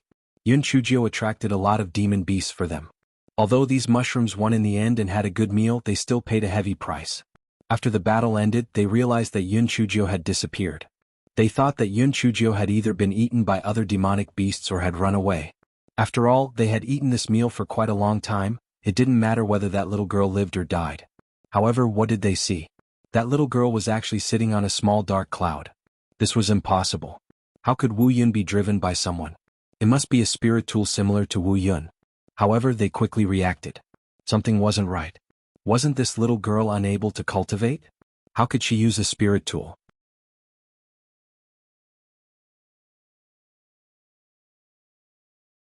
Chapter 42-26. Do you have a conscience? While those mushrooms were in a daze, Yun Chujio had already urged little Wu Yun to fly away. Although those mushrooms were a little puzzled, they did not chase after her. The main reason was that they could not catch up. However, they were soon dumbfounded. What about their lightning power? Why was there no trace of it? A moment later, the mushrooms angrily waved their mycelium and chased after Yun Chujio. Damn it, even if they used their mycelium, they would know that it must have been done by that stinky girl.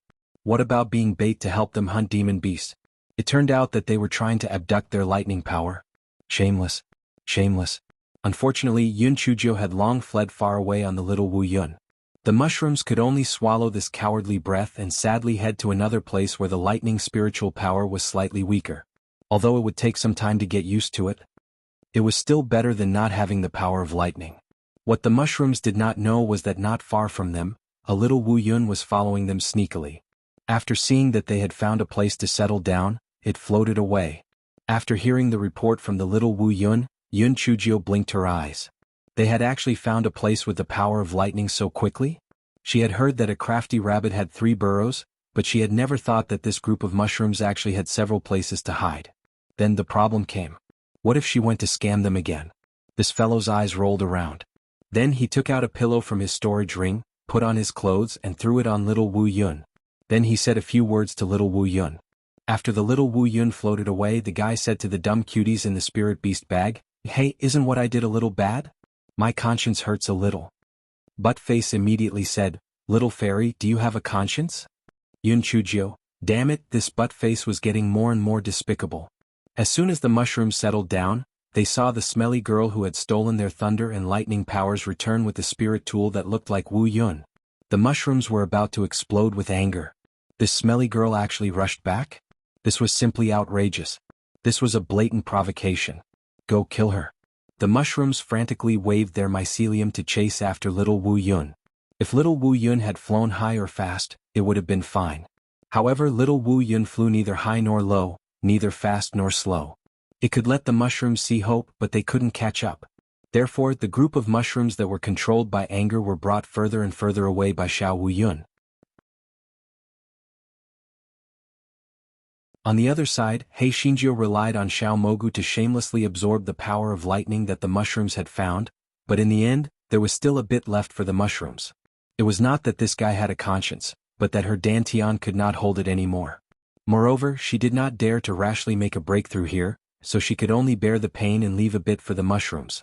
Not only her, even Xiao Hanio and Xiao Mogu had also absorbed it to their limits. The 3 lightning thieves left reluctantly. The miserable mushrooms did not manage to catch up with Xiao Wu Yun in the end. When they returned to their new base, they found that only a small amount of the power of lightning was left, and they almost died from anger. Only then did they realize that the person on Wu Yun had not spoken or moved. Could it be that they had been deceived again? That damn girl was too mean. It was simply impossible to guard against. The mushrooms were so miserable that they wanted to hit the wall, but Hei Shinjio was so beautiful that she was about to burst. This method was even better than being struck by lightning. If she was not careful, she might be struck to death, but this method did not work. Moreover, those stupid mushrooms were very easy to fool. In the future, she did not have to worry about not having the power of lightning.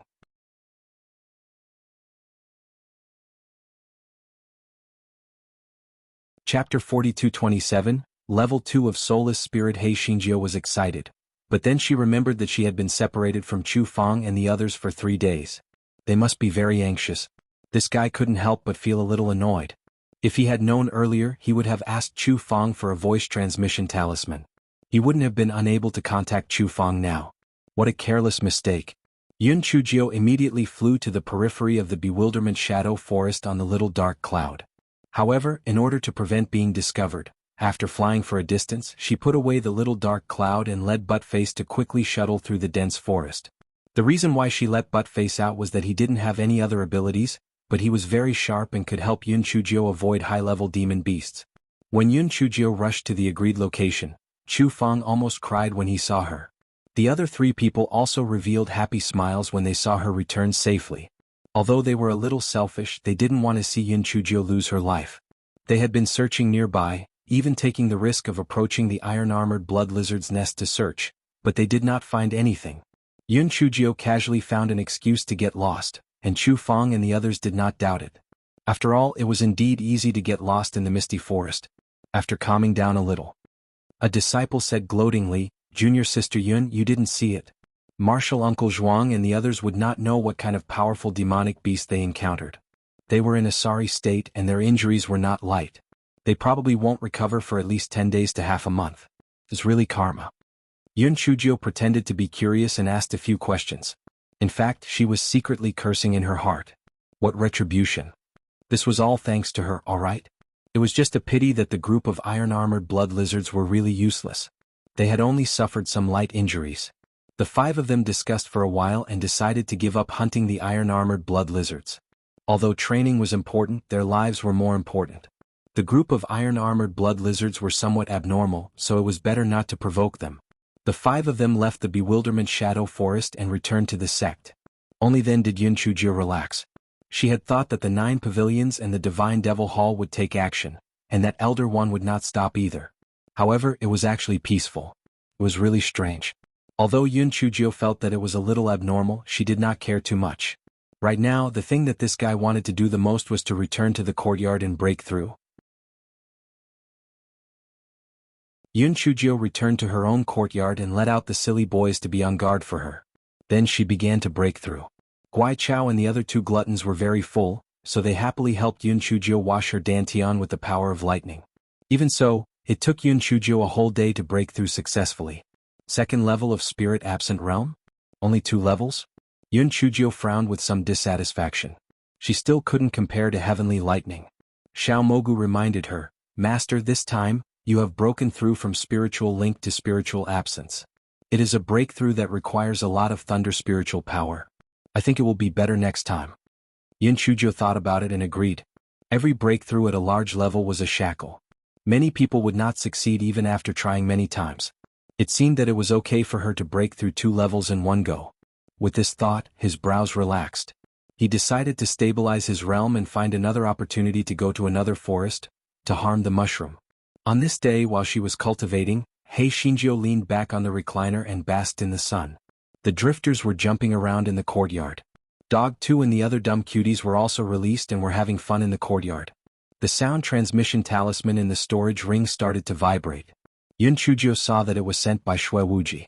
This guy was stunned. Wu Jie's head had come to the northern continent? Could it be that her fiancé who hated the heavens and the earth had turned into a snake again?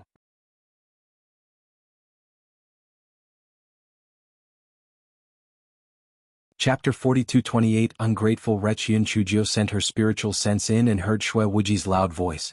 Little sister Jiu, I'm outside the Nameless Sword sect right now. Come out, I have something urgent to tell you. Yun Chujio frowned. Something urgent? She pursed her lips. He was probably here to deliver a snake to her again, right? Otherwise, what else could be important? However, she still arrived at the mountain gate very quickly. She secretly gave some spirit stones to the gatekeeping disciples and then said with a smile, Senior brothers, can you do me a favor? Don't worry, I'm just going to the small forest outside the mountain gate to have a few words with a friend. They'll be back soon. Those disciples didn't dare to offend her, and they were short-handed, so they turned a blind eye and let her out. When Yun Chujio reached the forest, she saw Shui Wuji, who was wearing a red robe, walking around in circles. He was obviously very anxious. Yun Chujio's heart sank. Wasn't he giving her a snake? Did something happen? When Shui Wuji saw Yun Chujio coming over, he frowned and said, Little sister Jiu, it's bad. This is really bad. D. Biming's facial paralysis had broken another layer of seal. It was fine if his spiritual power was more abnormal, but it was mainly him. Now how should I put it? You know about the ice sculpture, right? He is no different from that ice sculpture. He has sealed the 7 emotions and 6 desires again, right? It's not like he hasn't sealed it before. What's the big deal? Yun Chujio let out a sigh of relief. She thought it was a big deal. Shui Wuji said anxiously, No, it's not the result of sealing the 7 emotions and 6 desires this time. I think his nature is like this. He's so cold that he doesn't look like a human. I asked him to come and see you. Guess what he said? He said that it's a waste of time to come and see you. When the matter is settled, he'll marry you back and let people serve you well. I heard that he's planning to marry you back as a decoration, so I took the opportunity to come to Atlas Continent to do something. I specially told you that you have to be mentally prepared. Yun Chujio narrowed her eyes. Didn't she seal the 7 emotions and 6 desires? Marry her back as a decoration? When the seal was unsealed previously, it wasn't that it hadn't become cold. It was just that this time, it seemed to have lost a trace of humanity. Shui Wuji saw that Yun Chujio's expression did not look too good. He said, Little sister Jiu, don't be too sad. How about this, you record some sincere words for that facial paralysis. I will help you bring them back. Perhaps when that facial paralysis hears your voice, he will have a conscience and come to see you. Yun Chujio rolled her eyes. Brother Wuji, what you said makes sense. Wait for me. I will record a few recording stones for you to bring back and play for that ingrate. The corner of Shui Wuji's mouth twitched. Ingrate? Yes, that was too fucking impressive. He was just an ingrate. Back when he was with his brothers, although his face was a little paralyzed, it was still okay. But now, he treated him like a subordinate and ordered him around. If he was not happy, he would be frozen into an ice sculpture. However, he could not beat him, so he could only accept it. It was very frustrating to think about it. Yun Chujio opened the isolation array and fiddled with it for a while, then she handed a pile of recording stones to Shui Wuji. Brother Wuji, I have written the sequence on these recording stones. When you play them in the sequence for that ingrate to hear, remember not to mess up the sequence. Shui Wuji looked at the pile of recording stones that Yun Chujio gave him and his eyes twitched. How many words did little sister Jio record? She could really talk.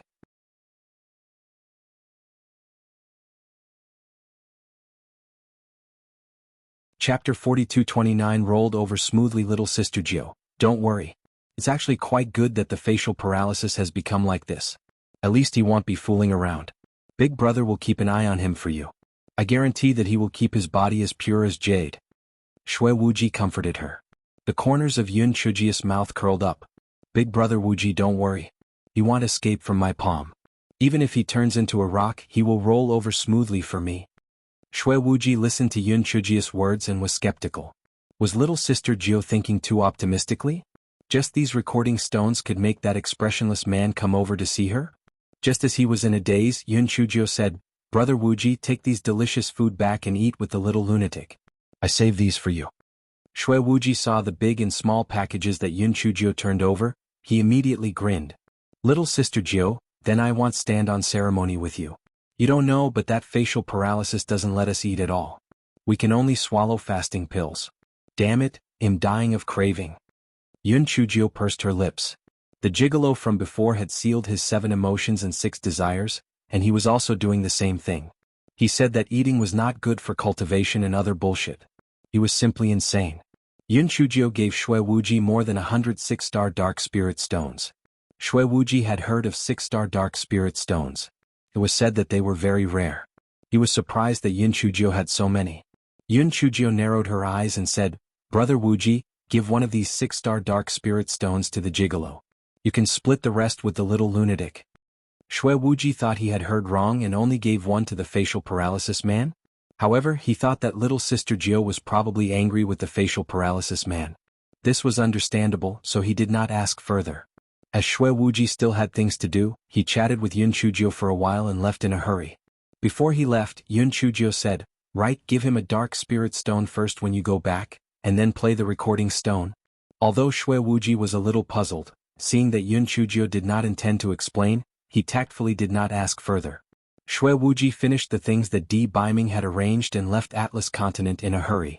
Shui Wuji sped all the way and finally arrived at the temporary place where the 3 of them stayed. And Feng looked at Shui Wuji's return as if he had seen his savior. When young Master Wuji was around, because this fellow always went to flirt with others, he had to endure most of the cold air from the honored master. However, as soon as young Master Wuji left, he was miserable. His Majesty did not need to say anything and did not need to do anything. As long as he took a glance at him, he felt a chill all over his body. He was almost frozen. Shui Wuji was a big-hearted fellow. Although he was also afraid of Di Biming, he was much braver than Enfeng. He smiled wickedly and asked, Little madman, where's that noodles? Where's that Majesty? I brought him many good things. Enfeng was almost scared to death by this guy. If the Exalted One heard him call him facial paralysis, he would be frozen into an ice sculpture again. Enfeng pointed at the pavilion in the distance while trembling. The Exalted One is cultivating in the pavilion? Shui Wuji pursed his lips. The spiritual energy in the pavilion was the densest, and the lotus pond was not far away. The scenery was also good, so he knew how to find a place. Little madman, let's go. Little sister Jio recorded the recording stone for him. She said that he would go find her after listening to it. Let's go and watch the show, Shui Wuji said with an expression of wanting to watch a good show. I'd better not go. Although when Feng said so, he still followed behind Shui Wuji. The reason was simple. He felt that the Venerable One did not have a trace of smoke and fire. If Miss Jiu recorded it, would the Venerable One go find her immediately? How could this be possible?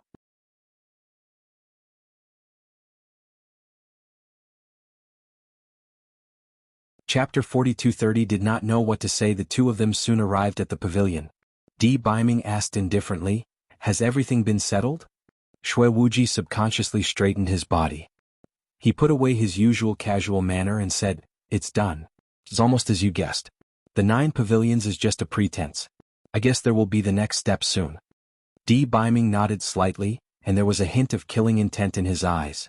"Go and investigate every once in a while. If there's any movement, report to me immediately." Shui Wuji saw that he was not interested in continuing the conversation, and he remembered Yun Chujia's instructions. He took out a 6-star dark spirit stone and handed it to him. "Little Sister Jiu asked me to bring this to you. Don't misunderstand. We just happened to meet. I'm not lazy." Di Biming took the 6-star dark spirit stone and glanced at it before putting it into his storage ring. He did not say a word. Shui Wuji gritted his teeth and risked being frozen into an ice sculpture. "Little Sister Jiu also asked me to bring you a recording stone. Shall I play it for you?" Shui Wuji was afraid that Di Biming would refuse. He immediately took out the recording stone that Yun Chujio had marked as number 1. After injecting his spiritual power into it, Yun Chujio's sweet, goosebumps-inducing voice came from within. "My dearest, most beloved Prince Charming, did you miss me? Do you still remember the little cutie from the Nameless Sword sect?" Shui Wuji's feet staggered.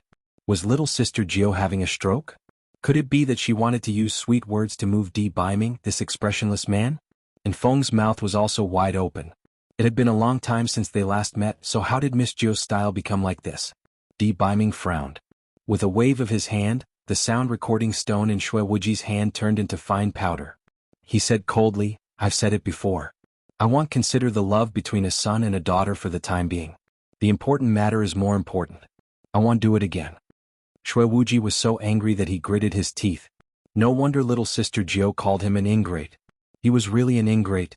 However, he remembered that Yun Chujio gave him a bunch of sound recording stones, so he secretly opened the second sound recording stone. Yun Chujio's careless voice came from inside. I guess that piece just now was destroyed by someone, right?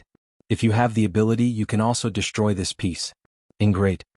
And Feng swallowed his saliva and silently stepped back. Although Miss Jiu had guessed that the Venerable One had destroyed the recording stone just now, she actually dared to call the Venerable One an ingrate. The consequences were unimaginable. Shui Wuji also did not expect that Yun Chujia's second recording stone would be so popular. He felt that he would have to experience the 3 feet of ice again. Di Biming was stunned for a moment. Then he waved his hand, and the recording stone in Shui Wuji's hand turned into powder again. Shui Wuji was afraid that after being frozen into an ice sculpture, the recording stone in his hand would not be able to play in time. Therefore, before Di Biming could speak, he quickly activated the third recording stone. Yun Chujio's voice that was as light as the wind came from it. "I guess the second recording stone has also turned into powder, right? What? Do you think that ingrates are unpleasant to hear? Actually, calling you an ingrate is an insult to a wolf. Even a wolf has more conscience than you. I have something important to tell you, and that is..." Shui Wuji pricked up his ears to listen, but there were only rustling sounds behind him. There was no voice at all. He shook it a few times, but he still could not hear it clearly. Could it be that the recording stone was broken? However, his heart moved. Could it be that little Sister Jiu was doing it on purpose? Was it to arouse the curiosity of that facial paralysis person? Little Sister Jiu was really smart. However, that facial paralysis person might not be affected. Di Biming saw that Shui Wuji had been fiddling with the recording stone for a long time without making any movements. He raised his hand and the recording stone turned into fine powder. He said indifferently, "You don't know what you're talking about."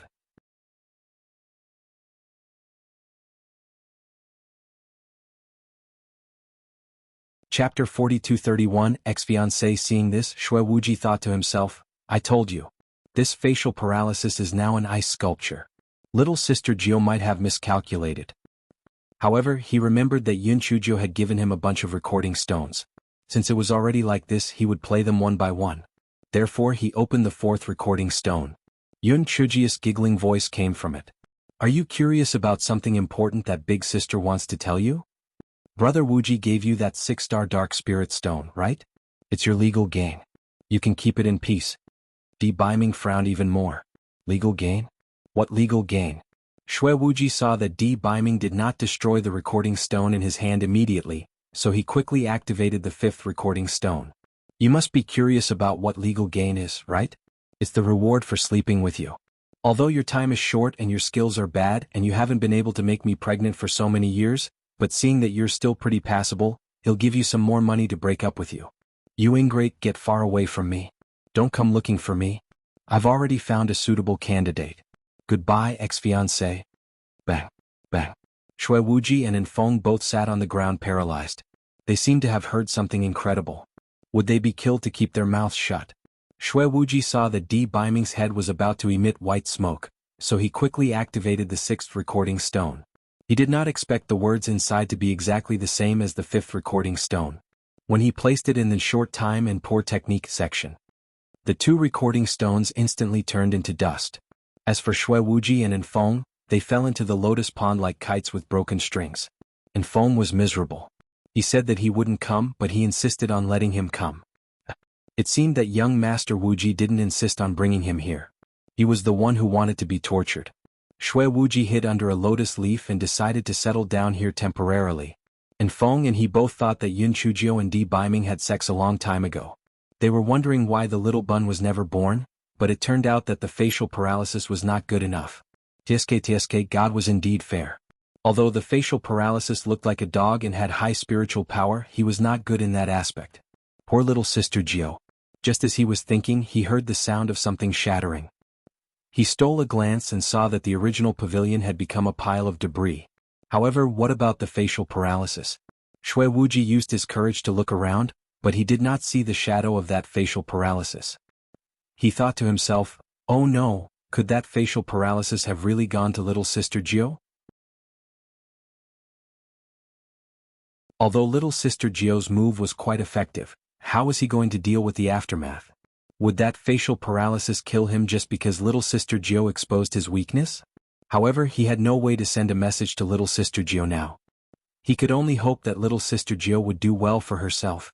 A certain someone who was suspected of being unable arrived at Towering Sky Continent at an unprecedented speed, and then came to the Nameless Sword sect. Although he was cold-hearted and indifferent, a man wouldn't tolerate being labeled as unable. Moreover, he had not even slept with her, so how could he be no? This was outrageous. Also, what did he mean by ex-fiancé? Although he was prepared to put aside the relationship between men and women for the time being and marry her after the future was settled, this did not mean that she could betray him and find another man. He wanted to see which dog would dare to covet his woman. Could it be that scumlon Luochen?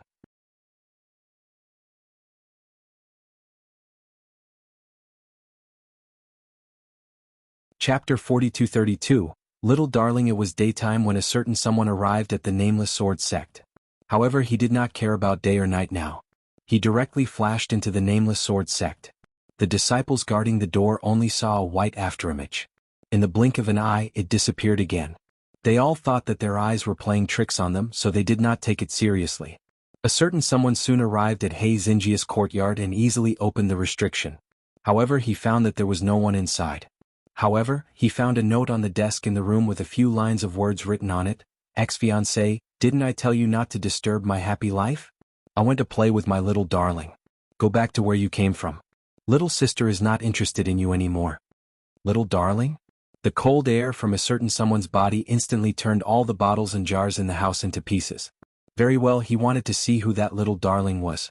However, a certain someone only realized a crucial question after a while. Where exactly did she go with that little darling?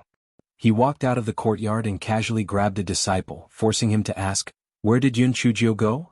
The disciple was almost frozen into an ice sculpture. He did not want to say anything, but the pressure from Di Biming made him spit out a mouthful of blood. He had no choice but to tell the truth. Junior sister Yun went to the Sword Technique Conference with Master Ouyang and the others. The Sword Technique Conference? Di Biming frowned slightly. Didn't he say that he had gone to play with little darling? He asked again, who has she been having an unusual relationship with recently? The disciple was so frightened that he had fainted. Naturally, he told him everything he knew. She is very close to Li Zhuangji, Zhao Hui and Hall Master Zhuge and Zhuge Dong. Elder Dongfang, Elder Duanmu, Di Biming snorted coldly. Anything else? Yes, there's also Chu Fong. Ever since the whale feast, junior sister Yun and Chu Fong have a very good relationship. They even went to the ghost city of Tao Tai together and were trapped there for a month. Alright, they even went to the bewildering shadow forest together. Chu Fong often comes to look for junior sister Yun. Di Biming interrupted him and asked, "Did Chu Fong go to the sword technique conference that you mentioned?" The disciple nodded repeatedly. Yes, he went. I heard that Chu Fong has been smiling whenever he meets people recently. He's so high-spirited and happy. Di Biming knocked the disciple out with one palm. It seemed that Chu Fong was the little darling that she talked about. Because whether it was from the time or the possibility, Chu Fong was the most suspicious. No wonder she could even lie about him not being able to do it. It turned out that she really liked someone else. Di Biming only felt that his body was filled with anger. There was also a hint of unexplainable panic mixed within.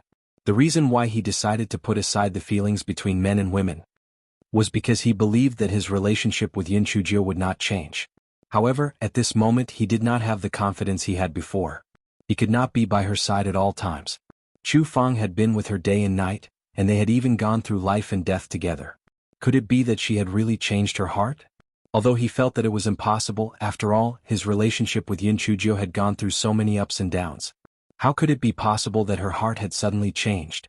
However, on the other hand, when he heard that Yin Chujio and Chu Fong were very close, he felt very uncomfortable, especially when Yin Chujio mentioned the little darling, which made his heart feel as if it was blocked by a big stone, and he simply couldn't breathe. Therefore, after a certain honored warrior woke up the unlucky disciple and asked for the location of the sword technique conference, he left in a hurry.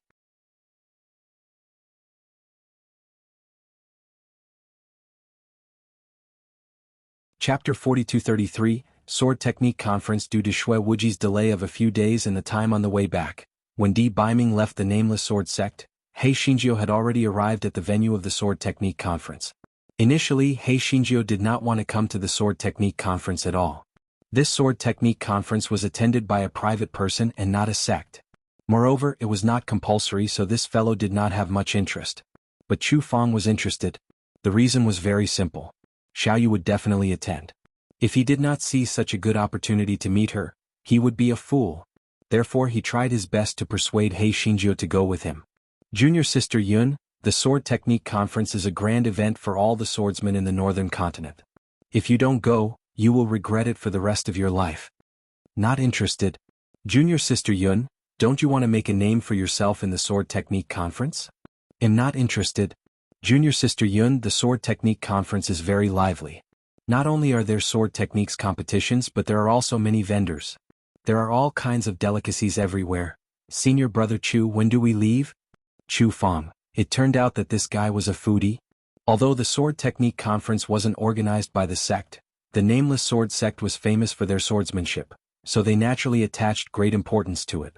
After a discussion, it was decided that Master Ouyang would personally lead the team. He would bring Elder Duanmu and the others along with a few successive disciples. As for Yun Chujio, an inner disciple, with the help of Elder Duanmu and Elder Dongfang, the two great Buddhas, she also followed obediently. The Sword Technique Conference was held once every 10 years and was held at the foot of Mount Azure. The reason why it was set at Mount Azure was mainly because Mount Azure was located in the center of the northern continent, making it convenient for everyone to go there.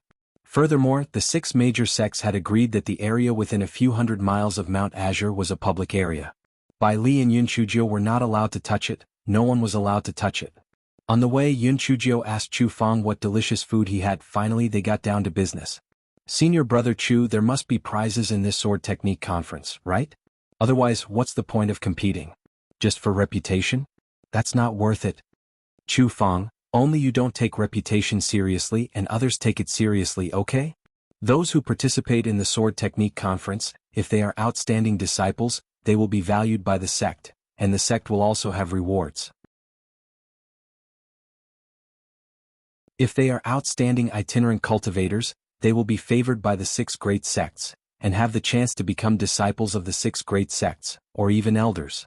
In addition, the top 10 will have a certain reward, which comes from the rent of the surrounding shops and the profits from selling the Tsangli blood ginseng, which is unique to Yun Tsongshan.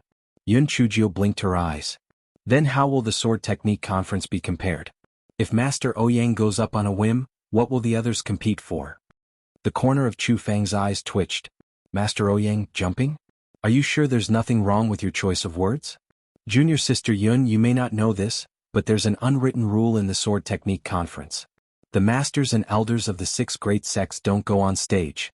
Those who go on stage to compete are usually disciples of the various sects or some itinerant cultivators. Yun Chujio curled her lips when she heard this. How could this be called the sword technique conference? Wasn't it still a competition between the various great sects and the selection of some new disciples? However, her purpose was to eat and stroll around, so this had nothing to do with her. She would just watch the show when the time came. 2 days later, the group arrived at Yuntsang City, which was only dozens of miles away from Yuntsang Mountain. The first thing Chu Fang did after entering the city was to ask whether the people from the Flying Flower Island had arrived. After receiving a positive answer, he immediately grinned foolishly.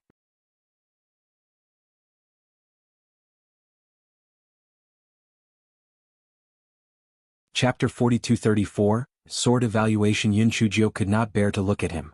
Senior brother Chu was usually a very observant person. Why did he turn into an idiot the moment he heard about Little Moon? The sword technique conference did not just consist of a competition.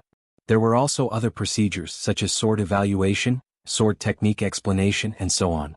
No matter what, it would take at least 10 days to half a month. Therefore, the nameless sword sect had booked an inn. They were saving it for the night when they came back to rest. Just as they settled down, Chu Fang came to Yun Chujio in a hurry. Junior sister Yun, about that, can you help me ask her out? Yun Chujio chuckled. Senior brother Chu, it's not like him the one looking for Little Moon. Why don't you ask her out yourself? Chu Fang stammered. About that, if Island Master Chi sees me, he definitely won't let her out. If you can speak well, you can definitely get Island Master Chi to agree. Yun Chujio looked at Chu Fang as if she was looking at an idiot. Senior brother Chu, don't you have the Little Moon's voice transmission talisman? Can't you just use the voice transmission talisman to summon her? Why do you have to come here to be tortured? Chu Fang, that's right, how could he forget that he still had a voice transmission talisman? Yun Chujio looked speechlessly at Chu Fang, who ran away in a panic. Indeed, the IQ of a person in love was 0. This fellow thought of his crazy fiancée who was going against the heavens and the earth again, and the corners of his mouth curled up. If nothing unexpected happened, the pretty boy would probably come knocking on his door at the end of the sword technique conference. Just wait and see. No matter how he changed his 72 transformations, he couldn't escape from her palm. The next morning, the sword technique conference officially began. Like all grand events, at the beginning, it would definitely be some influential figures talking. Hei Shinjio was nibbling on a spirit fruit as she listened incoherently. This fellow glanced at the VIP seats and didn't see Tower Master Luochen. However, he didn't take it to heart. It would be better if he didn't come. It was annoying to see him. Finally, those people finished their conversation and the host of the sword technique conference announced the start of the sword tasting. The so-called sword tasting was when a sword forger took out his or her best work and displayed it. Most sword forgers wanted to make a name for themselves by doing so. This way, the sword that they forged in the future would be sold at a good price. Of course, for a sword forger at Elder Duanmus level, it was beneath them to sell their swords for money.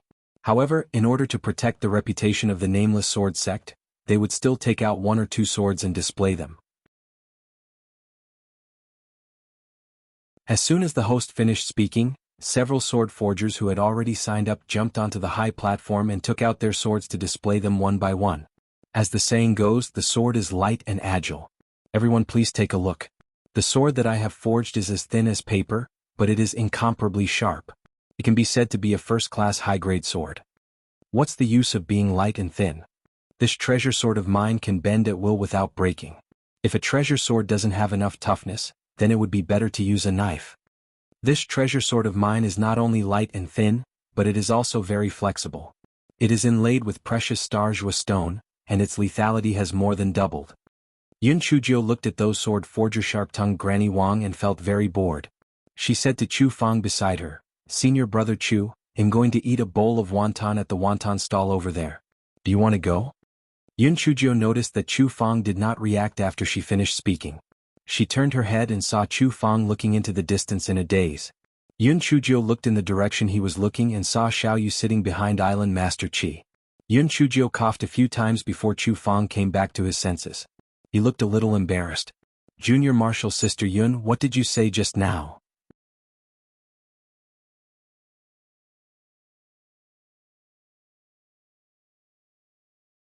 Chapter 42:35 Fast and slow. Yun Chujio looked at him speechlessly and asked, Did you see Little Moon yesterday? Chu Fang looked annoyed. Island Master Qi didn't allow her to leave the inn, and now he has made her sit behind him and not allow her to leave. I can only take a few glances from afar. Yun Chujio heard the bitterness in Chu Fang's words and could not help but laugh. She said, Anyway, the sword technique conference will take a few days. I don't believe that Island Master Qi can keep looking at Little Moon. You will see her eventually. Chu Fang scratched his head in embarrassment and asked, Junior Sister Yun, what did you say just now? I said that the sword ranking above is really boring. It's nothing more than Granny Wang selling melons and boasting. I'm going to eat a bowl of wonton at the wonton stall over there. Are you going? Chu Fang saw that Xiao Yu could not be seen at the wonton stall and immediately rejected her. Yun Chujio pursed her lips. She had really forgotten about loyalty at the sight of lust. If she did not want to go, then so be it. She would go by herself. Hence, this fellow squeezed through the crowd to the wonton stall and ordered a bowl of wonton. As it was still the morning and the sword tasting was in full swing, not to mention the wonton stall, Hei Xinjiu was the only guest at this bunch of snack stalls. Some vendors even stretched their necks to watch the show. The owner of the wonton stall was a middle-aged couple. He specially served Yun Chujio a few more wontons. After Yun Chujio thanked him, she began to eat. The old couple made wontons while talking incoherently. Master, you said you've made wontons for your whole life. Why are you still making them so slowly? The old lady said with disdain. The old man was not annoyed. He said slowly, Old lady, even though I'm slow, the wontons I make are well-behaved and never give away. You're fast. You always leave a few behind. In the end, I ate all the noodles. I've never eaten wontons with fillings in my life. I've been eating noodles all my life. The old lady glared at him. What? Are you not happy? There were so many young men chasing me back then. Why did I choose a slow-tempered person like you? The old man smiled. One is fast and one is slow. One is fast and one is slow. Aren't they perfect for each other? This is just like those people who compete with swords. It's not always good to be fast or slow. When Yun Chujio heard this, her heart skipped a beat. She smiled and asked, Old man, isn't it said that in this world, speed is the only thing that cannot be broken? How can it be good to be slow? The old man chuckled and said, Although you say that, it's not necessarily bad to be slow. For example, this old woman of mine is very fast, but every time I cook, I have to expose a few of them. Although I wrap them slowly, the quality is very good. The old man has watched countless matches on this competition stage. If you only focus on speed, you can't follow the rules. This speed is also slow, but as long as you seize the opponent's weakness and succeed in one strike, this slow is also fast. Yun Chujio was stunned when she heard that. She recalled the time when the drifters had transformed into two human figures to compete with their swords. One was fast and the other was slow, but there was still no winner. At that time she was still wondering why slow sword could be evenly matched with fast sword. However, she did not expect to be exposed by this old man. That's right. There was no absolute speed or slowness in the first place. It was just a relative term. Cut the complexity and simplify it. Get rid of those useless moves and find the opponent's weakness. Even slow sword was enough to defeat the opponent in one move. The old lady saw that Yun Chujio was stunned and could not help but glare at the old man. You're spouting nonsense. Look, this little girl has become a demon. You're just a wonton seller and you're still talking about swordsmanship and feigning.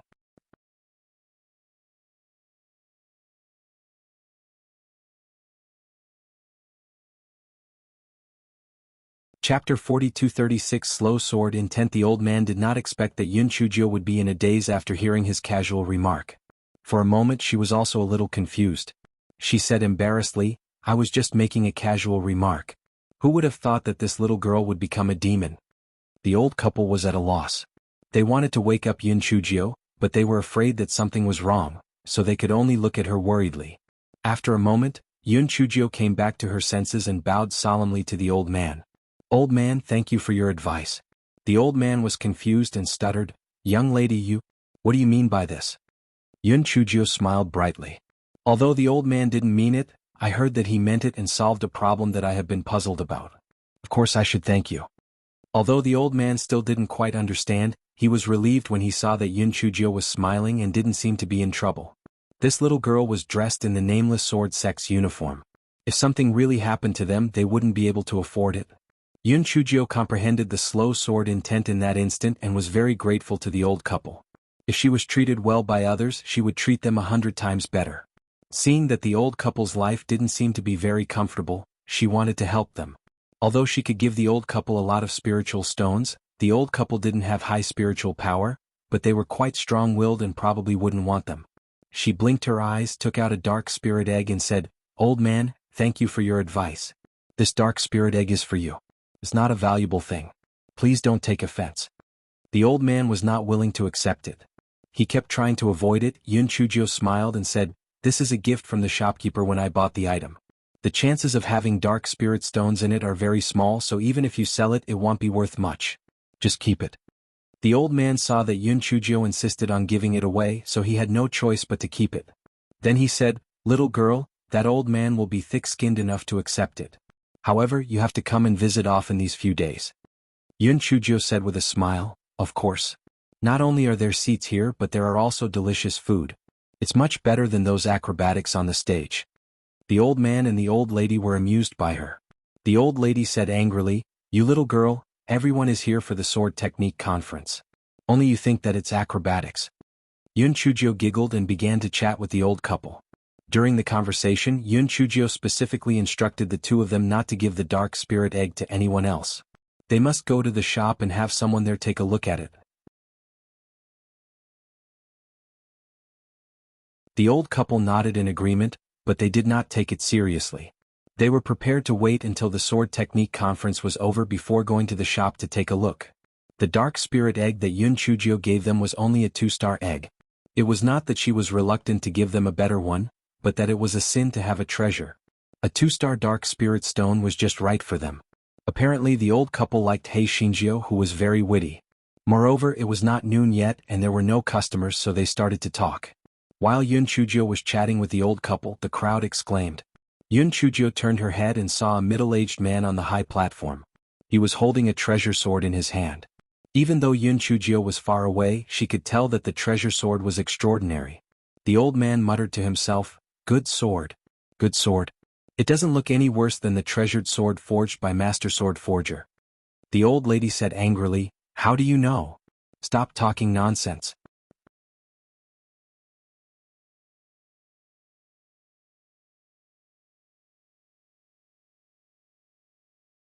Yun Chujio felt that the interaction between the old couple was very interesting. The old man was wise but foolish, while the old lady was sharp-tongued but soft-hearted. This kind of bland happiness was very enviable. Yun Chujio regained her senses and heard the person on the stage say, "I heard that the Nameless Sword sect has 2 sword forging masters. I wonder if there are any swords that are better than the Wind Shadow sword in my hand?" Elder Duanmu and Elder Dongfang were both in the VIP seats. They frowned when they heard this. This was the first time they had encountered such a situation. The two of them wanted to ignore it, but they did not expect that the person on the stage would speak more and more arrogantly and harshly. His words implied that Elder Duanmu and Elder Dongfang were cowards. Elder Duanmu had a bad temper to begin with, so how could he endure it? He immediately left the VIP seats and went onto the high platform. He didn't say anything. He just took out a sword that glowed with a cold light from his storage ring. The expression of the person who had been clamoring earlier changed slightly. He was afraid of comparing goods. The Moon Shadow sword in his hand was not bad, but it was not as good as the sword in Elder Duanmu's hand. Elder Duanmu snorted. Just as he was about to leave the stage, the person took out another sword and said contemptuously, "The Moon Shadow sword I used just now was just for fun. This blood-devouring sword is what I'm proud of." Everyone's gaze fell on the blood-devouring sword in the man's hand, especially Elder Duanmu, who was on the stage. His eyes were filled with disbelief. The blood-devouring sword was as thin as paper, and the grooves on its body were faintly red. Elder Duanmu could even feel the killing intent coming from it. Elder Duanmu knew that he had lost. If the thousand-cleaving sword had not been stolen, he might have been able to compete with the blood-devouring sword. Was he going to admit defeat just like that? Please visit P-Alpha-1. Co. MHE represented the reputation of the Nameless Sword sect. If he admitted defeat, how would the reputation of the sect be preserved? The layman watched the show, but the experts knew the ropes. Elder Dongfang's expression changed as well. He had a pretty good sword in his hand, but if they were to compete, it could not be compared to the blood-devouring sword in that person's hand. What was the background of this person? Logically speaking, he knew all of the reputable sword forgers in the northern continent. Why would such a person suddenly appear? Pielfal for no one. Seeing that Elder Duanmu remained silent, the person on the stage suddenly raised his sword and stabbed at Elder Duanmu. Elder Duanmu subconsciously picked up the sword in his hand to resist, and with a crack, the sword in Elder Duanmu's hand was actually cut in half by that person. Then that person abruptly retreated and leaped out of Elder Duanmu's attack range. With a fake smile, he said, "Elder Duanmu, please forgive me for my offense. However, I just want to verify whose sword is better between the two swords. Now that the winner has been decided, please go back." Elder Duanmu's face turned red and he almost spat out a mouthful of blood. As the saying goes, the sword is with the person, and the broken sword is the biggest insult to the sword practitioner. In terms of spiritual power, that person was far from being Elder Duanmu's match. However, under the watchful eyes of the public, if Elder Duanmu killed him, it was inevitable that he would leave something to talk about. However, if he did nothing, he really could not swallow his anger. Yun Chujio, who was standing at the wonton stall to watch the commotion, said to the old couple, "Elders, I'll go up and take care of that frog at the bottom of the well. I'll come back and chat with you guys later." The old man and the old lady looked at each other. Was this little girl crazy?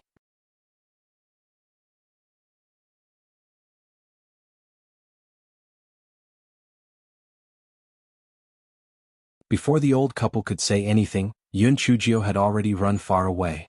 Seeing that there was a crowded crowd in front of them, this fellow shouted in a clear voice, "Make way! Make way! Make way! I have a peerless sword to crush that shameless frog at the bottom of the well." Hearing that, the crowd made a path for this fellow. However, there was doubt in their eyes. Even Elder Duanmu's treasured sword had been cut off by that person. What kind of treasured sword could she have? Yun Chujio passed through the crowd and leaped onto the high platform. She said to Elder Duanmu with a look of disdain, "Elder Duanmu, you are good in everything, but you are too soft-hearted. Are you afraid of striking this frog at the bottom of the well? Is that why you didn't take out your good stuff? Don't you know that being merciful to your enemy is the greatest cruelty to yourself? Really, you should return to the VIP seats first. The gadgets you gave me previously are enough to torture him to death. I will soon let him know that he has overestimated himself." Elder Duanmu was dumbfounded. Since when did he give her gadgets? How could she compare with him? However, he thought that this little girl was full of bad ideas. Perhaps there was really a way, so he forced himself to calm down and replied before jumping off the high platform. After Elder Duanmu left, Yun Chujio looked at the middle-aged man and curled her lips. "You don't look like a good person. Otherwise, why didn't you tell us your name? Are you feeling guilty?" The man snorted coldly. "Fine, I won't change my surname. Yihangchuan, cut the crap. Show us your sword." Yihangchuan firmly believed that Yun Chujio did not have any treasure sword. After all, even Elder Duanmu did not have one. How could a little girl like her have any treasure sword? Yun Chujio smiled contemptuously and said, "Before I show my sword, I'll let everyone have a look at something good. Everyone please take a look." Everyone stared with wide eyes. They saw Yun Chujio take out a big black wok. The old man who sold wontons staggered and almost fell to the ground. If this big black wok was used to cook wontons, it would be fine, but if he went up to participate in the sword evaluation, wouldn't that be fooling around? Please visit Palpha-1. Co. And the people below also started to jeer. They felt that Yun Chujio was messing around, and Yihangchuan had a disdainful look on his face. When the crowd's discussion quieted down, Yun Chujio said with a smile, "Don't look down on this big black wok of mine.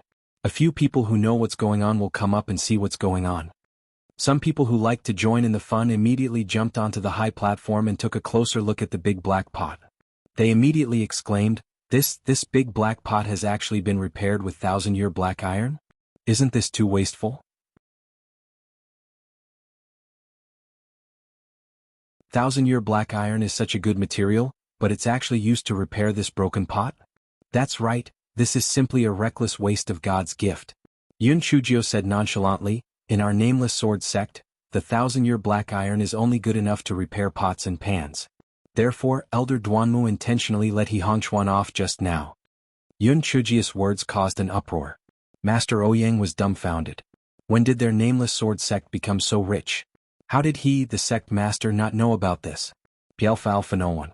Sure enough, after He Hongchuan was stunned for a moment, he sneered and said, "What does this mean? Don't talk about him.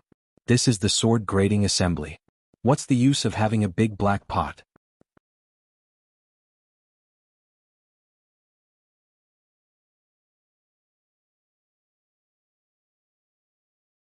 Yun Chujio said with a smile, "Of course it's useful. You don't know, but Elder Duanmu saw that I'm smart and cute, so not only did he help me fix this big black pot, but he also helped me forge a peerless sword." As Yun Chujio spoke, she took out the best product that every household must have, a large kitchen knife. The crowd below was in an uproar again. Could this little girl be a handyman in the nameless sword sect's kitchen? Why is it either a pot or a kitchen knife? I know her. She's that Yun Chujio, the southern continent's female emperor of Fenghua. I heard that she made a great contribution in Ghost City a few days ago. Ah, so she's Yun Chujio. She's not bad looking, but is there something wrong with her brain? This is a sword grading competition. What's wrong with her using a big kitchen knife? Yi Hongchuan's face was full of contempt. It's a pot and a kitchen knife. Do you think this is a competition between chefs? The nameless sword sect actually reduced themselves to using a kitchen knife as a treasure sword. This is really an eye-opener. Yun Chujio said with the air of an expert, "It's not right for you to say that. As long as there is a sword in your heart, anything in your hand can be a sword. Let alone a kitchen knife, even a tree branch can be a sword. Don't tell me that you don't even know the most basic swordsmanship, you idiot." He Hongchuan was choked by He Xinjia's rebuke and said angrily, "Well, since you are determined to compete with me, then let's compete." As He Hongchuan said that, he stabbed his sword towards Yun Chujio. His thoughts could be said to be vicious. Although he said that he was only testing the sword, the bloodthirsty sword in his hand was aimed at Yun Chujio's throat. Yun Chujio's eyes flashed with a hint of coldness. Old man Duanmu was good to her. This person had humiliated old man Duanmu just now. She originally only wanted to teach him a lesson. She didn't expect that he actually had the intention to kill her. In that case, go to hell. Seeing that the sword in He Hongchuan's hand was about to reach her, Yun Chujio took the large kitchen knife to block the bloodthirsty sword. Please visit P-Alpha-1. Ko. He Hongchuan's eyes flashed with a trace of viciousness. He was certain that Yun Chujio's large kitchen knife would break. When that happened, he would pretend to accidentally kill this bitch. Those people would not be able to do anything to him. Who would have thought that when the bloodthirsty sword and the large kitchen knife collided, the large kitchen knife would be fine? However, the bloodthirsty sword in He Hongchuan's hand curled its blade. He Hongchuan had never dreamed that this would happen. For a moment he was stunned, but the big kitchen knife in Yun Chujio's hand was still slashing towards his neck. He Hongchuan subconsciously used the blood-devouring sword to resist, and the blood-devouring sword broke with a sound. However, Yun Chujio did not retract her big kitchen knife, and directly cut off He Hongchuan's neck with the force. He Hongchuan's body fell to the ground with a plop, and the half of the blood-devouring sword in his hand also fell to the ground with a bang. Yun Chujio held the bloody kitchen knife and said to He Hongchuan's body, "Hey, I thought your blood-devouring sword was very powerful, but it failed to restrain its power. I'm sorry. Have a safe journey. See you out." Pielfindalfanoan on one hand, the audience was shocked that the kitchen knife in Yun Chujio's hand had broken the blood-devouring sword, and on the other hand they were shocked by He Xinjia's ruthlessness. This little girl looked kind and harmless, but they did not expect her to use a killing move. Wasn't this too ruthless? However, there were also people who could tell that He Hongchuan already had the intention to kill, so he had brought this upon himself. At this moment, Yun Chujio said to the crowd below the stage, "Our nameless sword sect has a motto. People don't attack me, I want to attack them. If people attack me, I'll take their dog life."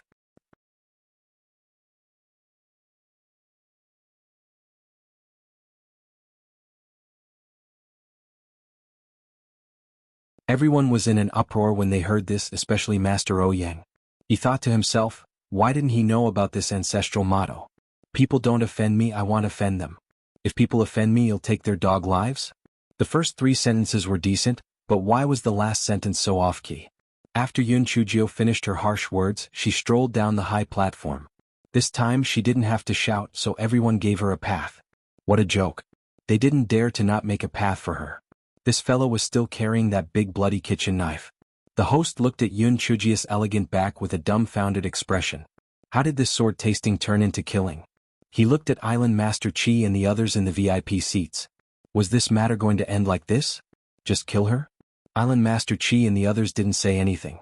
With their cultivation, they could naturally tell that He Hongchuan was the first to have the intention to kill. He deserved to die. The leader of the 9 pavilions this time was an elder surnamed Zhu. His eyes flickered a few times and he said with a smile, "The nameless sword sect is really impressive. An inner sect disciple is so tyrannical. It's really an eye-opener." Master Ouyang snorted coldly. Yun Chujio was just defending herself. How can she be impressive? Let alone tyrannical. Pialfa and Dialfa no one Oyan Chujio swaggered back to the wonton stall. The old couple no longer had their previous calmness. Their legs were still trembling when they looked at them carefully. Yun Chujio could not help but laugh. "Old man, I am not a demon who kills people. Why are you so afraid of me? Come, let's continue talking." The old man and old lady were about to cry. "Aren't you a demon that kills people? You just killed one person, all right?" Although there were deaths and injuries in the previous sword technique conference, it was usually the later competitions that had occasional failures. However, this was the first time someone had died in the sword technique conference. Please visit P-Alpha-1. Co. In particular, this little girl gave people the impression that she was a naive and innocent little girl. Who would have thought that she would become a female demon that kills people in the blink of an eye? The old man said dryly, "Aunt, little fairy, please have a seat. We're going to make wontons." Yun Chujio could not help but roll her eyes. Well, it seemed that she was really scared. Otherwise, she would not have turned from a little girl to a little fairy. She scooped a bowl of wonton soup herself and drank it slowly. The old couple saw that there was nothing unusual about her, so they relaxed a little and continued to make wontons. Although there was such an interlude in the sword tasting competition on the stage, it still went on. However, everyone was a little dispirited.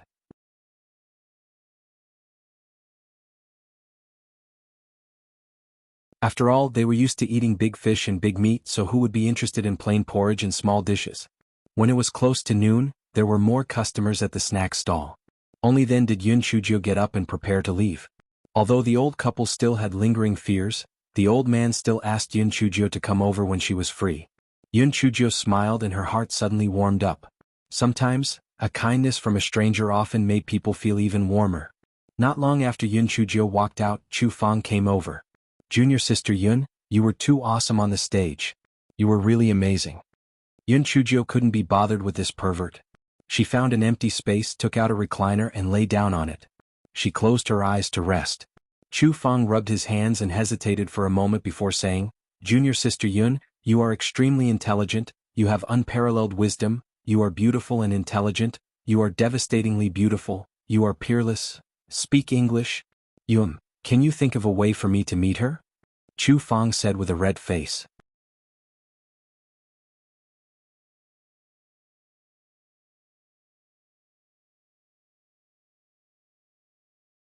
Yun Chujio had already guessed Chu Fang's intentions. Seeing that he was at a loss and wished that he could find a hole to hide in, she did not have the heart to tease him anymore. She said with a smile, "It's a small matter. Follow me." Chu Fang's eyes immediately lit up. He rubbed his hands and could not help but thank her. "Junior sister Yun, thank you very much." Yun Chujio did not reply. She brought Chu Fang to the VIP seats. The VIP seats had special people to deliver food.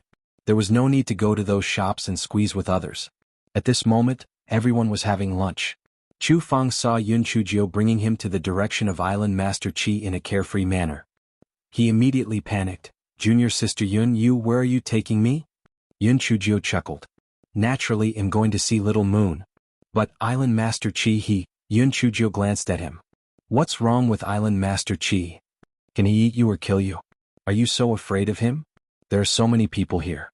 What else can he do even if he's not happy? The braver ones will starve to death. Are you going or not?"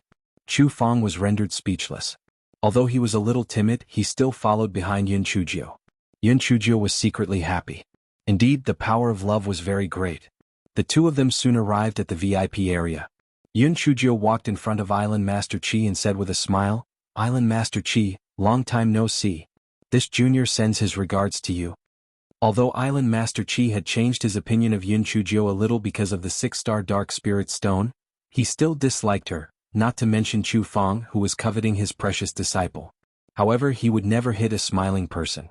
Moreover, he could not go too far in front of so many people. Therefore, he nodded and did not say anything. Seeing the situation, Yun Chujio said with a smile, "Island Master Qi, I haven't talked to Little Moon for a long time. I'm going to take her for a walk. You won't object, right?" Before Island Master Qi could say anything, Hei Shinjio continued, "I guess that you would agree. Why would an amiable elder like you stop our little sisters from whispering? Little Moon, what are you still standing there for? Come on, let's go for a walk. Please visit P Alpha Alpha -1. Co. And Island Master Qi's nose nearly went crooked from anger. You didn't agree at all right? She was talking to herself, but she had blocked her words. He couldn't possibly slap his own face, right? When he came back to his senses, he only saw the backs of the three little ones, especially Chu Feng, who was so close to his precious disciple. He was simply asking for a beating. Island Master Qi was gnashing his teeth in hatred. Chu Feng was simply too beautiful. His little heart was like a happy little rabbit, constantly fluttering.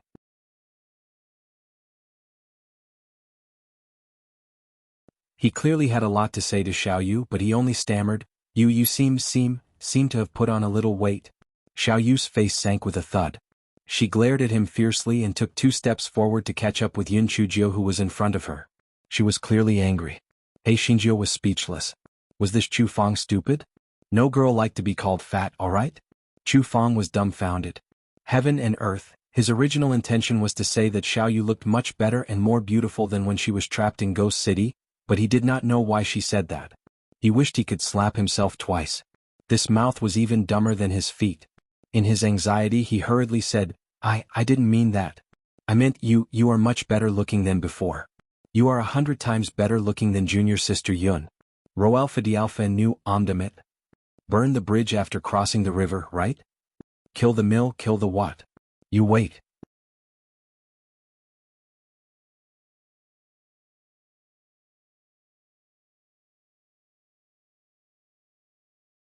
Hei Shinjio was extremely angry, but the corners of Xiao Yu's mouth curled up slightly. Clearly, she was very satisfied with Chu Feng saying that she was prettier than Hei Shinjio. Hei Shinjio was so angry. Ro Alpha D Alpha knew this fellow couldn't be bothered to look at their affectionate little eyes. He snorted coldly, a pair of ingrates, scram to the side and don't loiter in front of my eyes. Chu Feng was now filled with affection and he treated Yun Chujio's words as a breeze as he obediently accompanied Xiao Yu to the side to talk. Hei Shinjio felt stifled as she looked at their backs. She wasn't really angry, but she thought of her ungrateful fiancé. Chu Feng was the perfect match for a boyfriend, alright? Fawning over her sweetheart in front of her in all sorts of ways, but what about her ungrateful gigolo? She would always be as calm as an old well when she had nothing to do. Damn it, this time she would definitely make him suffer. The old man lay on the recliner and rested for a while in a huff. When the sword tasting session started again in the afternoon, he strolled to the wonton stall. The old couple had most likely adjusted their mood, so they were a little more relaxed than in the morning. They began to chat casually with Yun Chujio. The old man saw that Yun Chujio was no different from before, so he was not so reserved. He even asked Yun Chujio to take out the big black pot to open his eyes. Yun Chujio did not pretend and immediately took out the big black pot. The old man looked at it and clicked his tongue in wonder. This 1,000-year-old black iron pot is really different. Looks very sturdy. I think the wonton effect will be good if you use this pot. The old lady pinched him. You haven't shut your mouth for a whole day. How can the little fairy's pot be used to cook wontons? Hurry up and get to work. The old man was not angry after being scolded. He chuckled and began to cook wontons. Yun Chujio said with a smile, this pot was originally used for cooking. Why can't I cook wontons? Please visit P Alpha Alpha -1. Co. And this fellow was also bored.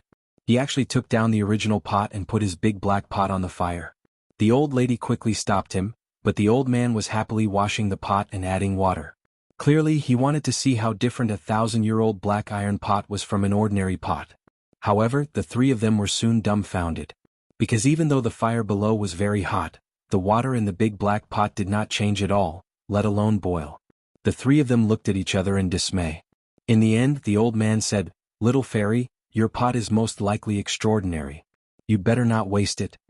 Hei Shinjio was also dumbfounded. It was just an ordinary pot to begin with. Could it be that it had turned into a spirit after being repaired with 1,000-year-old black iron?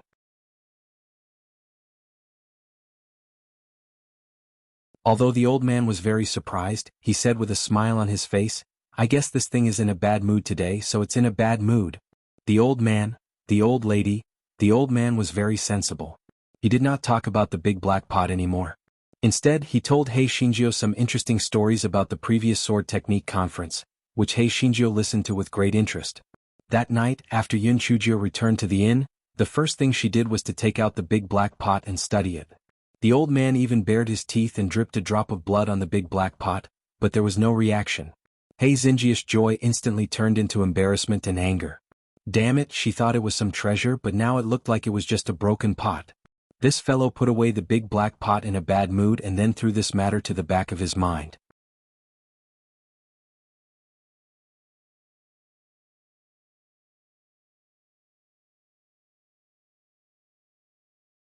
The next day, the second part of the sword technique conference lecture began. This lecture was not about cultivation methods but sword techniques. Usually, it was explained by the people from the Nameless Sword sect and the Flying Flower Island. After all, these two sects in the northern continent were among the best in sword techniques. Of course, they would not be so foolish as to explain their sect's top secret sword techniques to everyone. They would only choose some simple sword techniques. Even so, the explanations of these mighty figures would enlighten some itinerant cultivators. After the explanations, they could ask questions and the mighty figures would patiently answer them. Therefore, the number of people who came the next day was much more than the first day. Hei Shinjio still went to the old couple's wonton stall to hide. The old couple was happy to have someone to talk to them, and they got along very well. At this time, the elders of the Nameless Sword sect were already on the high platform, giving a speech that was easy to understand. Some of the itinerant cultivators below could not help but nod. The old man smiled and said, "Every year at the Sword Technique Conference, the speeches of your sect and the Flying Flower Island are very popular. This is the foundation of a large sect." Yun Chujio humbly exchanged a few words with the old man. The old man thought that the Nameless Sword sect was not bad. Although there were some troubling matters, it still provided her with protection. As far as she was able, she would naturally do her best to protect the reputation of the sect. After the elder of the Nameless Sword sect finished his explanation, Elder Jia of the Flying Flower Island continued to explain. Yun Chujio had a good impression of this Elder Jia. When they were in Ghost City, when Island Master Qi and Elder Duanmu had conflicts, it was this Elder Jia who mediated. After Elder Jia finished his explanation, he began to patiently answer everyone's questions. At this moment, a sharp voice said, "Humph. Forget it. The so-called speeches of your Flying Flower Island and the Nameless Sword sect are nothing more than fishing for fame. What kind of bullshit are they talking about? Please visit P-alpha-1. Co. As soon as these words were said, everyone's eyes turned to look at the person who spoke. They saw that it was an old man with a pair of triangular eyes that flickered with a cold light. San Jiaoyan. Although Elder Jia was very displeased in his heart, he did not say anything and intended to ignore this person. After all, there was no need to delay the progress of the Sword Technique Conference for such a thing. Roalpha Dialpha knew however, it's also true. If I had to say it, the sword techniques of your two sects are also mediocre sword techniques. They are not worth mentioning at all.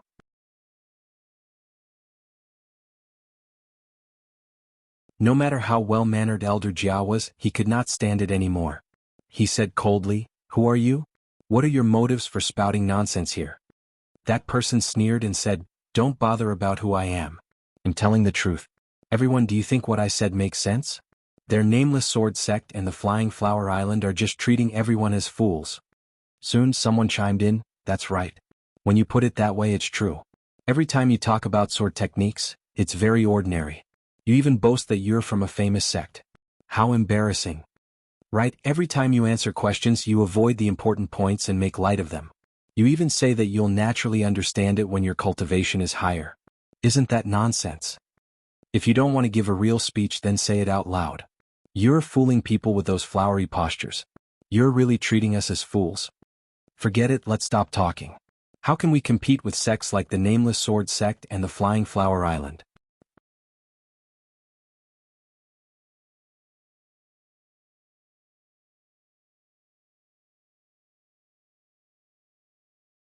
Whether it was Elder Jia on the stage or Island Master Qi and Master Ouyang in the VIP seats, all of them had ugly expressions on their faces. Well, no matter who was being pointed at and scolded, they wouldn't have a good expression. However, they couldn't do anything about it. Otherwise, it would confirm their reputation of using their power to bully others. Elder Jia thought that these people would give up after a few words, so he just pretended not to hear it. Who would have thought that more and more people would say sarcastic words, and it would be more and more unpleasant to hear? The situation had already gone out of control. Although He Xinjiu, who was sitting at the wonton stall, had a good impression of Elder Jia, it was not to the point where she stood up for him. Therefore, even though her small face was a little gloomy, she had no intention of stepping up to the stage to help him out. At this moment, the old man from the beginning pointed his finger at her again.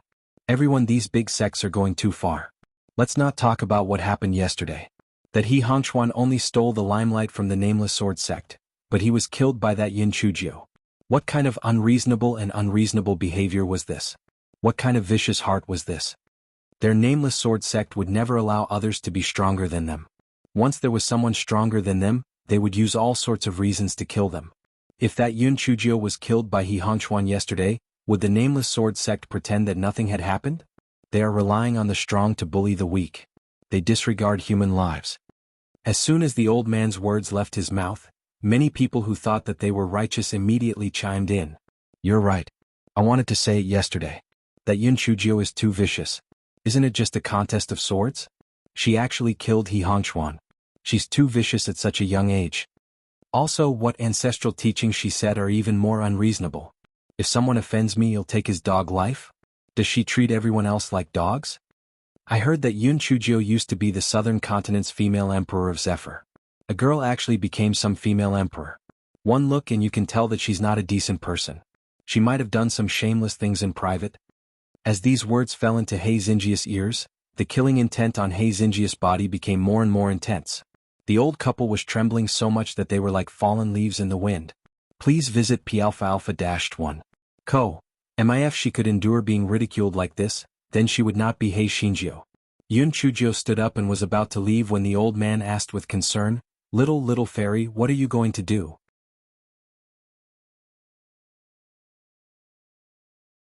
Yun Chuzhou restrained the killing intent on her body and said to the old couple, the two of you help me cook a bowl of wontons. Leave me to eat when I come back. I'll go and talk to the trash. I'll be right back. The corners of Yun Chuzhius' mouth curled up. In the book there was a story about warm wine beheading Hua Xiong. Today she would have a hot wonton torturing the crowd. P-alpha no one. At this moment someone saw Yun Chuzhou. Immediately, everyone's gaze fell on Yun Chuzhou.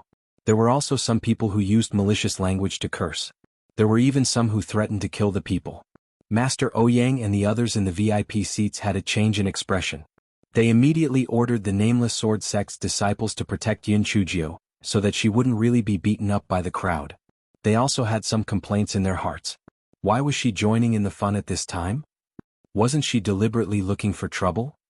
Chu Feng and Xiao Yu were the first to arrive in front of Yun Chuzhou. Xiao Yu said in a bad mood, where are you going?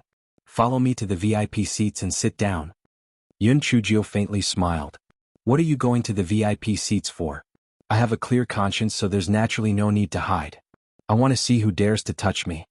Yun Chuzhou took out a large kitchen knife as she spoke, then she pointed at the person who was shouting the loudest and said, You right, it's you. Didn't you want to beat me up? Come, let's spar. If you don't dare to accept the challenge, you'll be a turtle bastard.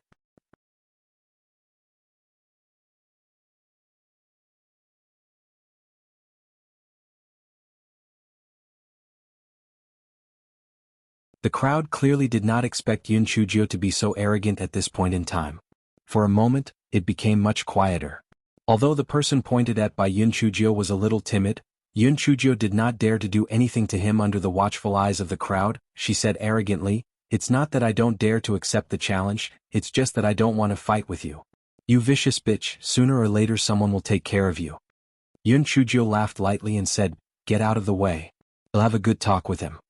These bystanders were like grass on the fence. They had been cursing and shouting together. If they really got serious, they would all move back. What a joke. This Yun Chuzhou killed people just because she said so. If she were to slash them, how could they argue? Therefore the crowd made a path. Yun Chuzhou walked in front of the man with a large kitchen knife.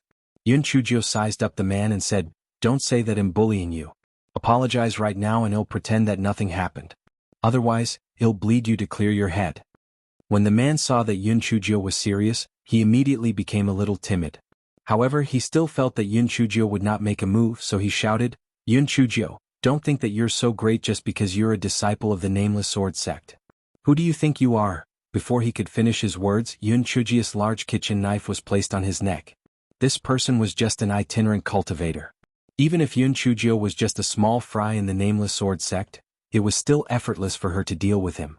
Roelfa knew the man was no longer as arrogant as before. He thought that a super sect like the Nameless Sword sect would definitely cherish their feathers and have a lot of scruples. Who would have thought that Yun Chujio was a fucking female bandit? While he was hesitating, Yun Chujio's kitchen knife cut his neck again. The man quickly said, "Apologize, I apologize. I was talking nonsense. I'm sorry. Please visit P-Alpha-1. Co. Yun Chujio snorted coldly and let go of the man. He was just a Tom, Dick, and Harry. Her target was not him, she just wanted to take care of him. With this incident, the people who were shouting earlier immediately quieted down. However, there were still some people who were shouting. Yun Chujio glanced at them and did not say anything. Instead, she walked towards the old man with triangular eyes who had fanned the flames previously, San Jiaoyan. The old man with triangular eyes was clearly much calmer than the person from before. His face was filled with ridicule. Yun Chujio walked in front of him and said indifferently, "This hypocrite, you actually have a belly full of big principles. Why don't we go on stage and talk about it?" Xiao Yu, who was following behind Yun Chujio, couldn't help but laugh out loud. Hypocrite.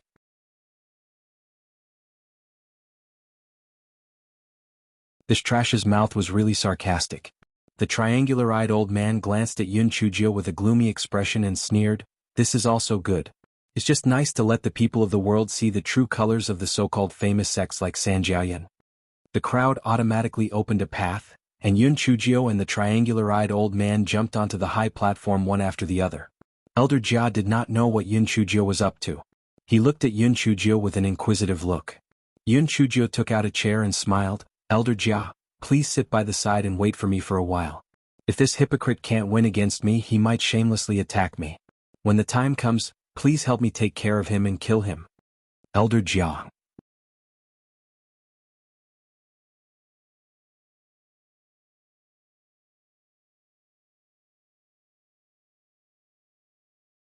Chapter 42-46 Beggars still find it smelly. Although Elder Jia was a little confused, he still took the chair and sat to the side.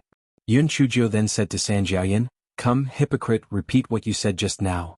San Jiaoyan's face was gloomy as he repeated what he had said before, and his words were even more intense, attracting the support of many onlookers. Yun Chujio waited for him to finish his sentence. She slowly took out her teacup and sipped a few mouthfuls of tea before saying, "Come, let's go through them one by one. First, you said that the so-called teachings of the Nameless Sword sect and the Flying Flower Island are just for fame. The sword techniques taught are all trash. There's a very unpleasant sentence that I'm willing to say, but it's the most suitable to be used here. That is, beggars still find it smelly." As soon as Yun Chujio finished her sentence, the people below immediately started to shout in dissatisfaction. "Yun Chujio, you've gone too far. Who are you calling beggars? Great, so you big sects have always treated us as beggars. You've really gone too far." Elder Jia wished that he could go up and shut Yun Chujio's mouth. "Are you fucking here to help us?" The triangular-eyed old man had a look of contempt on his face. This Yun Chujio was nothing more than San Jiaoyan.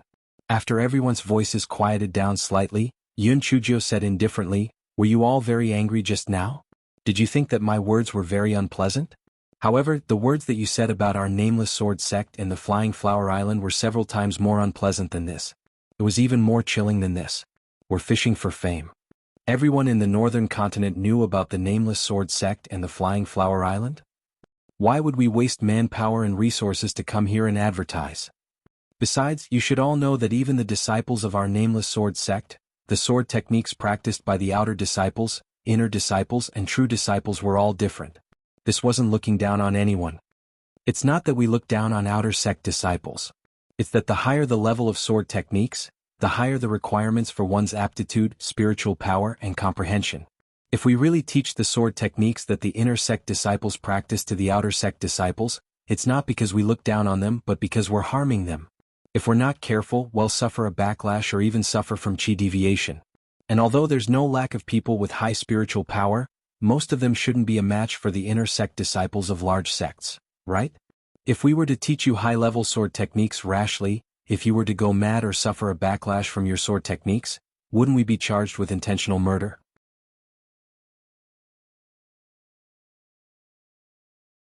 When everyone heard Yun Chujio's words, they couldn't help but feel a little embarrassed because what Yun Chujio said was the truth. Even though they were all disciples of the nameless sword sect, the sword techniques they practiced were different. Moreover, many of them weren't even as good as the outer sect disciples, let alone the inner sect disciples.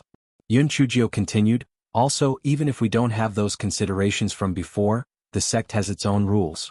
If all the sword techniques can be casually taught to outsiders, would that be fair to the disciples in the sect? Ignoring the others, I only joined the Nameless Sword sect after going through a narrow escape. If you can learn the Nameless Sword sect's high-tier sword techniques so easily, would I still take the risk to take the test? I don't know what those hecklers are thinking. Do they think that the various sects will stupidly pass on all their treasures to you just because you heckled? Or are you simply harboring evil intentions and trying to turn this sword technique conference into the final realm? You're tuning in to the Han Li's Wuxia Chronicles YouTube channel.